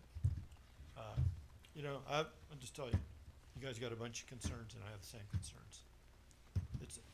It's delays. It's what? delays. It's- The delay in response. It's a delay in the process. It's a delayed response. When you send alarm systems to some place that's not our communication center, it's going to some place that just monitors a whole bunch of alarms, and when yours comes in, then they gotta call us. Perfect examples of that delay on some alarms. That were burglar alarms that were delayed 8 and 12 minutes where firearms were involved in those. 8 to 12 minutes, really? 8 to 12 minutes Wow. delays. I'm sure if they're taking a shower, it takes longer to get out and answer their cell phone. They're going into some alarm monitoring place that's maybe I don't know how many monitors, how many Everybody alarms they're works for it. monitoring. Or where they're even at. I mean, They could even be offshore as far as I know. I don't know. So I wanna go back and ask this question, the emergency 911 committee. Our official representative on that is who? Aren't you it, Mike? No, I don't think he is. that is, was Lisa and then it's Troy. It's Troy. It's now I've asked Troy. him about this topic. This whole topic of these alarms never came in front of that board. this, I just saw this on this. I'm taking it off my phone. All right. It says Scotts Bluff County Consolidated 911 Communications. That's the letterhead for it. There's nice speaking for us anyway. Well, Well, I mean, nevertheless, it's out there. Again, I wish we had a little bit of notification on it that we could discuss it before everything started going down the tubes here. well, I And know it that, it may end up that we can't do it for price wise or whatever else. alright, I don't we know. don't know, we don't have that information. Yeah, Somewhere along the line, you were there at a meeting that you heard part of it, but you weren't there as an official No. voting member I'm or an ex anything. officio, I'm just there to listen and offer advice, I guess. But the money goes to the comm center, right? Doesn't that money From, pay to the comm from center? the different counties, different communities, each community pays a certain Yeah, amount. but it goes to the comm center, it funds the comm center. That's gonna tighten them up when they run short on that. Yeah. And, I'm waiting on a call, hopefully I'll get it tomorrow from Hastings. I've been calling some of these places that either never have monitored alarms or have quit monitoring alarms for the last year. And, the director from Hastings is supposed to call me tomorrow sometime, cause I wanna kinda know exactly what drove them to quit doing it in the last year. On our sheet right here, Communications Board, Emergency 911 Advisory Board meets quarterly, ex officio, and I have Mr. Moore as the representative. Right, Ex officio. right. Our voting member, I'm not a voting member. right, our voting member was, Troy. It was oh, Lisa and now it's, Troy. now it's Troy. Okay. And they meet quarterly, apparently. Cause I used to be ex officio, I Well, believe, then, let way me back ask, when Susie. what do you wanna do with this? Are we, Well, that's the question. are we okay with it just going out and, Well, I'm not. I think what you asked was for Cinda to give us an update. And I did ask that. But it may be too late It's way too late. I at this talked to point. I'm concerned that Protex told me it's over. there's a number of people that have probably already switched their service. And if say 50% have, then I'm a little concerned as to whether or not you can ever get that back. I talked to Lucinda the next morning, I called her to let her know that we weren't coming down on her that hard, but to get, put some numbers together, be prepared to explain that. Didn't give her an exact time when we're gonna do it, but then I did make the request to get it on the agenda. Well, I did talk to her today, and like say, she has that rough figure for the consoles from Motorola. John Ernie's working on getting his numbers together. She's talking to Steve, but he's working on some other projects, but Steve's gonna be putting together numbers of what it'd take to remodel that comm center to meet the standards, the 247 standards, for a alarm monitoring facility. Well, that's what I was wondering, is the, Cause right now, we're not a certified alarm facility, never have been. But we've been doing it for 50 years. We never have been, But we've been doing it for 50 years. I know. So what the hell? Well, there was an individual is it, who had an alarm business, and is it the Public Service Commission that does that certification? Because it's Public Service Commission that They- has been right. requiring the communications people certain qualifications, right? yeah, cause I got a packet about this I thing think, the anyway. other day on all the standards for a certified alarm monitoring facility, and I'm still reading through it. It's pretty intensive, so. So when did all this discussion start? I have no idea. Were you not at the meetings I was at the meetings, but that weren't talking about but it the then? ones where the alarm started, when the alarm started processing, the only reason I found out how far they got with it was the fact that I saw Celinda was gonna have a meeting, she told me she had a meeting with, Scotts Bluff Fire and some other representatives, and so I invited myself to that meeting. That's when I found out they had sent out notices that they were doing this. They're actually doing it. So I'm still, I know that these communications people down here, they're our employees, right? Right. But, and we talked quite a bit about, there's some difficult lines here as to what's the county's, what's E911, and what's emergency management.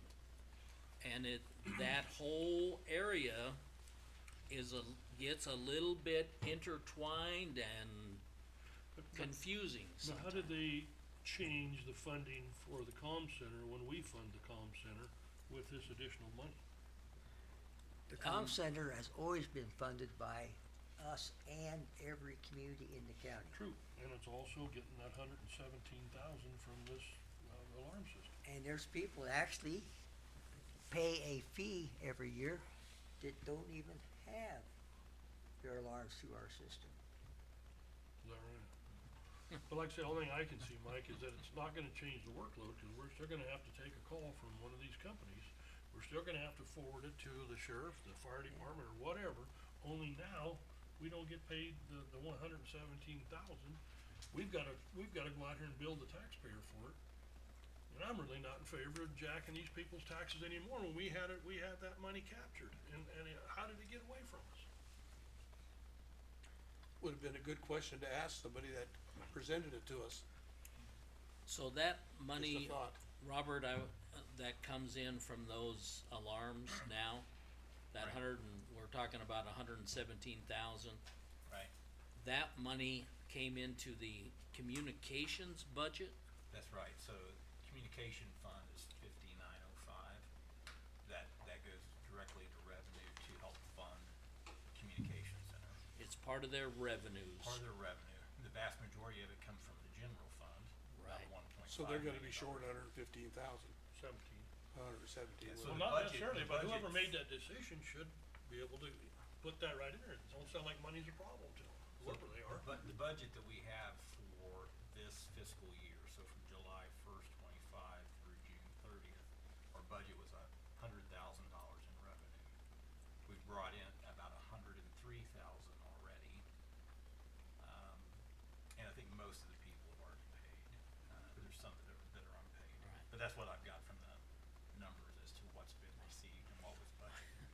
So, again, I have two businesses that have alarms. I've got a bill to pay for the alarms, and that bill, I'm quite certain, is coming from communications.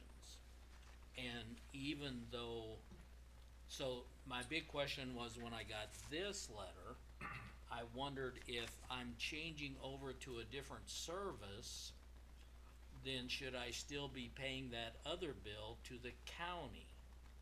And so I hadn't paid it yet, but, so that's a question as well, as to whether or not I still needed to pay it. And in fact, I questioned at one time whether or not we had statutory authority to bill for those alarms. Because Nebraska is a, permissions granted state, right? You have to have permission to do anything, right? That the state gives you permission to do it. And so I questioned whether or not we had state statute authority to bill. So, Mark, you have a second company that is monitoring your alarm? No, not right now. It goes direct down here. Okay, I thought you were paying somebody in Greeley or somewhere else. I did way back in the 20 years ago, I'm gonna say. You had one, We were paying Greeley, okay. But you don't anymore. You No. pay directly to the comm center. right. So would you be affected by this? They're certainly, giving me this letter saying I need to get a new service So now you're gonna have to hire the guy from Greeley, from Greeley, or whoever. right. Are you Go still ahead. are you still gonna pay the comm center? Well, that's what I don't know. I gotta ask that question. Why you gotta do That's that? why I haven't paid it yet. Another one? Oh, you gotta go to the hospital. Yeah. Mike's gotta Thanks go for to the doing it. hospital on Thanks that. for doing it. And before I Call. leave, I never got the liaison to the comm center till the second week of January, so I've been playing catch up, so. Oh, you're now I the was- liaison since right. January I at the, wasn't before, so okay, I'm playing catch up. okay, well, that's a good. Do you want your agenda here? That's not my job. I think there were extra ones handed out. What's Yeah, that? I was the liaison, but we didn't do anything because Troy took care of it. He was the voting. Well, and see, and Somebody- Lisa. Tyler was not an appointed position. He was not a director, he was, Well, it goes back to this, some of this confusion Troy, of, Troy was actually in charge of the comm center, and Tyler worked for Troy. That's So- right. So I didn't have anybody to oversee, That's right. other than the sheriff's department, and I'm not stepping on the sheriff's department's toes. I'm not gonna tell the sheriff's department what to do, ever. So what's the way forward here? No, that's Well, I my think we need to question. discuss it some more at some point. I think we need to get it on an agenda and bring some, Dylan in here and see. well, Both. I think we still need to certainly hear from Cinda.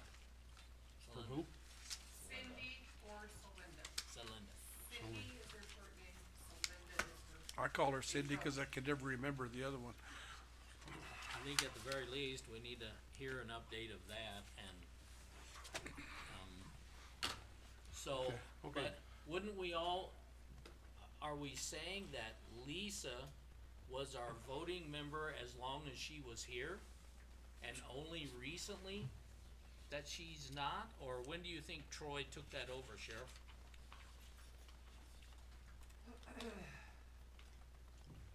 I think Troy had oversight of the communication center until around July or so.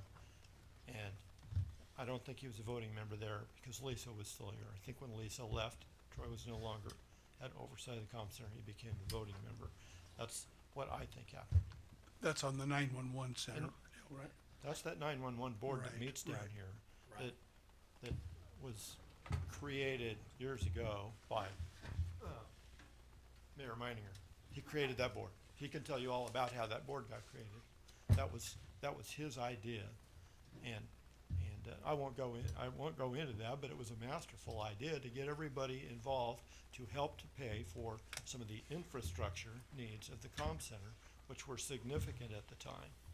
And so that board still exists, but something like this probably should have come before that board. Troy Brand told me today this topic was never on the agenda, never discussed at a meeting.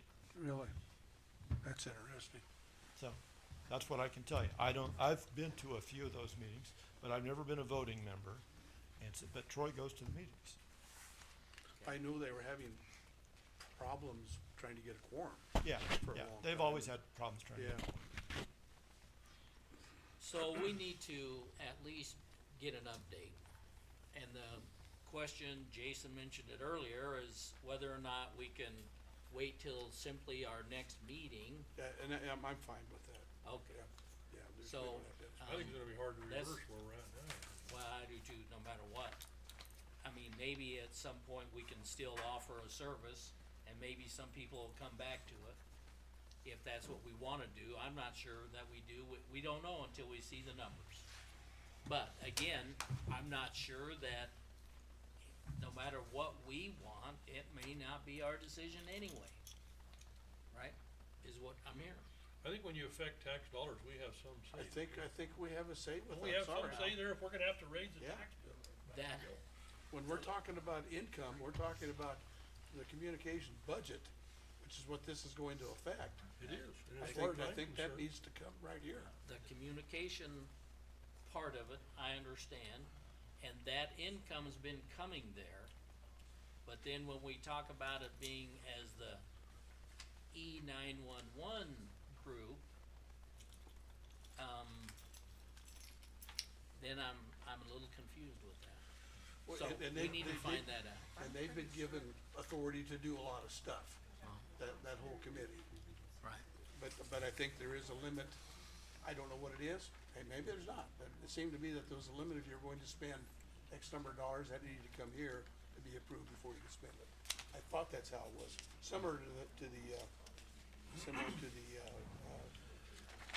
tourism group. So, we wanna be sure that she brings us some additional information. Can you be sure and talk to her about that then, Ken, since you already did? Yeah, I can't. And then, Kelly, can you be sure it's on the agenda? On the agenda Well, I have a note. Right. April 5th. I need wording for what it, And based on what's been discussed, I can circulate a proposed agenda item and get that to Okay, Kelly. so Jason can help you That sounds good. with the April language. 6th, by for the April Thursday 6th. By Thursday. at noon. Yep. Prior to a meeting, Okay, so that's, that'll be what we hope for. Now, do you need to talk about anything that, All, do you need to address? any of my things, I don't have much, so that, our next commissioner April meeting, 6th. is that April 3 6th. weeks out then? Yeah, Yes. Or is that just 2? It's 2.5. 3, I think, just about 3.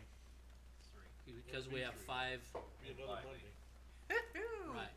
So we're actually, it's not just 2 weeks out, but it's 3, I think. Yeah, you're right. Okay, so just be aware of that, and, otherwise, I had a Panhandle Public Health District meeting this past week. It was a Zoom meeting that I was involved with. And the regional governance meeting that we had, but then I think that's it that I have right now. Go ahead. I had, I filled in for Ken at, Catlin, had a good meeting there, that went well. And, then, I went to the governance meeting with Mark, met with, like I said, Kevin and, Pat Heath, Kevin Spencer, Pat Heath. And what we got off on after the meeting, Mark and I and the two of them, we discussed about a landfill. They're looking for a landfill. Are you guys aware of that right now? Okay. And what they've got a company supposed to come in and they're gonna do a 5-mile radius around Scotts Bluff, and they're gonna try to find something within 5 miles. No, it's 1 mile, isn't it, Mark? Is it 1 mile and then it goes? I think it was 5. Was it 5 and then it I goes think to it was 10? 5. Okay. And it may So, have bumped to 10 too. It was kinda ironic, by the time I got out of there, Jake Stewart called me, and he runs the Swan landfill up north of Chadron, and he's a county commissioner in Dawes County. Do you know Jake? Okay. Jake called me and he said they had a real similar thing went on there, and they said, like, we've got the cities looking for a landfill right now. He said, you guys need to put a committee together, and I just wanna run this by you, no matter what you guys wanna do. I'll just tell you what he said. He said, we need to put a committee together because chances are you're not gonna build a landfill within the corporate limits or the zoning of Scotts Bluff has a 2-mile radius. I don't know if Green has a 2-mile or 1-mile radius. But if they're doing a 5-mile look right now, they're already out of the city jurisdiction. He said, it's gonna land in you guys' lap. You guys are gonna be the final say on who makes a decision where this landfill goes. It won't be either city. And he's right on that. It'll be out in the county. And he said, so you need to have some representation at those meetings, so you guys follow up and know what's coming, so that you don't sit in here and all of a sudden they bring you a thing in here to pass that, you know, he said the best thing to do is be on the committees and be involved in it. And so I just wanted to let you know that, and, I have an airport board meeting on Wednesday. I'm gonna go with Robert, on what day is that, Robert? April 2nd. April 2nd, we're gonna go to Lincoln. We're gonna teach you accounting. Pardon? We're gonna teach you accounting. Teach me accounting. I'm just gonna be a co-pilot, that's about all I'm any good for anyways. Do you know any happy accountants? What? Do you know any happy accountants? There's a reason. I really don't. There's a reason. You're probably right, kid. I guarantee you. Okay. Yeah. Anything else, Russ?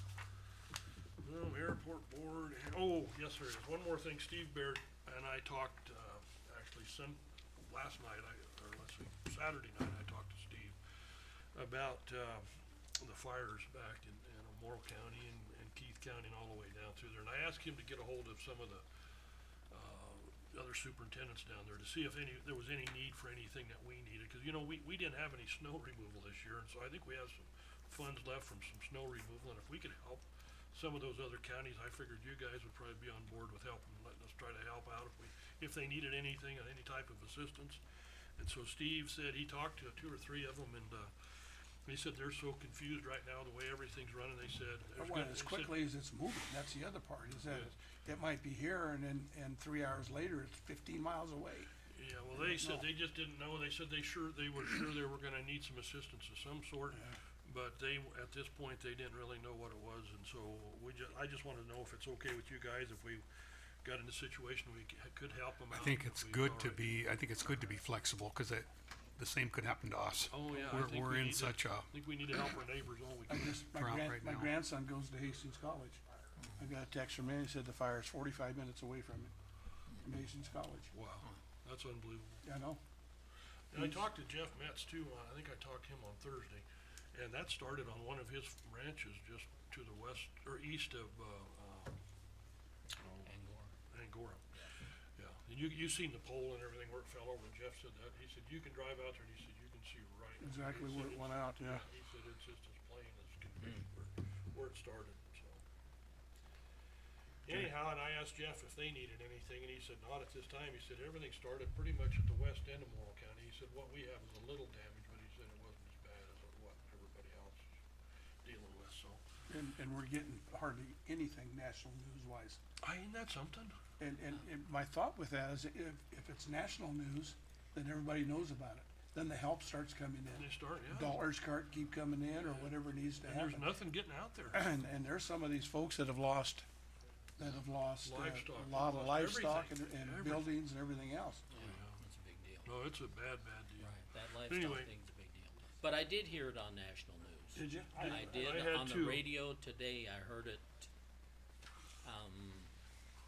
They're- I don't know. They're calling it the One of Morrow Fire, not Morrow County, just the Morrow Fire. those- is Yeah, what this they're said western Nebraska. calling it. Okay, what I've heard is the Morrow Fire. I heard it on national news the other day. Had you heard it on national news at all? Yeah, it was on, I saw it on CBS News this morning while I was watching, and I know some people told me that they had it on ABC News and that. Somebody told me Fox had CNN something on it. was, participating in the press conference that I did this afternoon, they had somebody. Well, that's good. I'm glad to hear that. So it's getting some national exposure. Yeah, there was, I can't tell you everybody, but I know it's CNN Right. on there as well.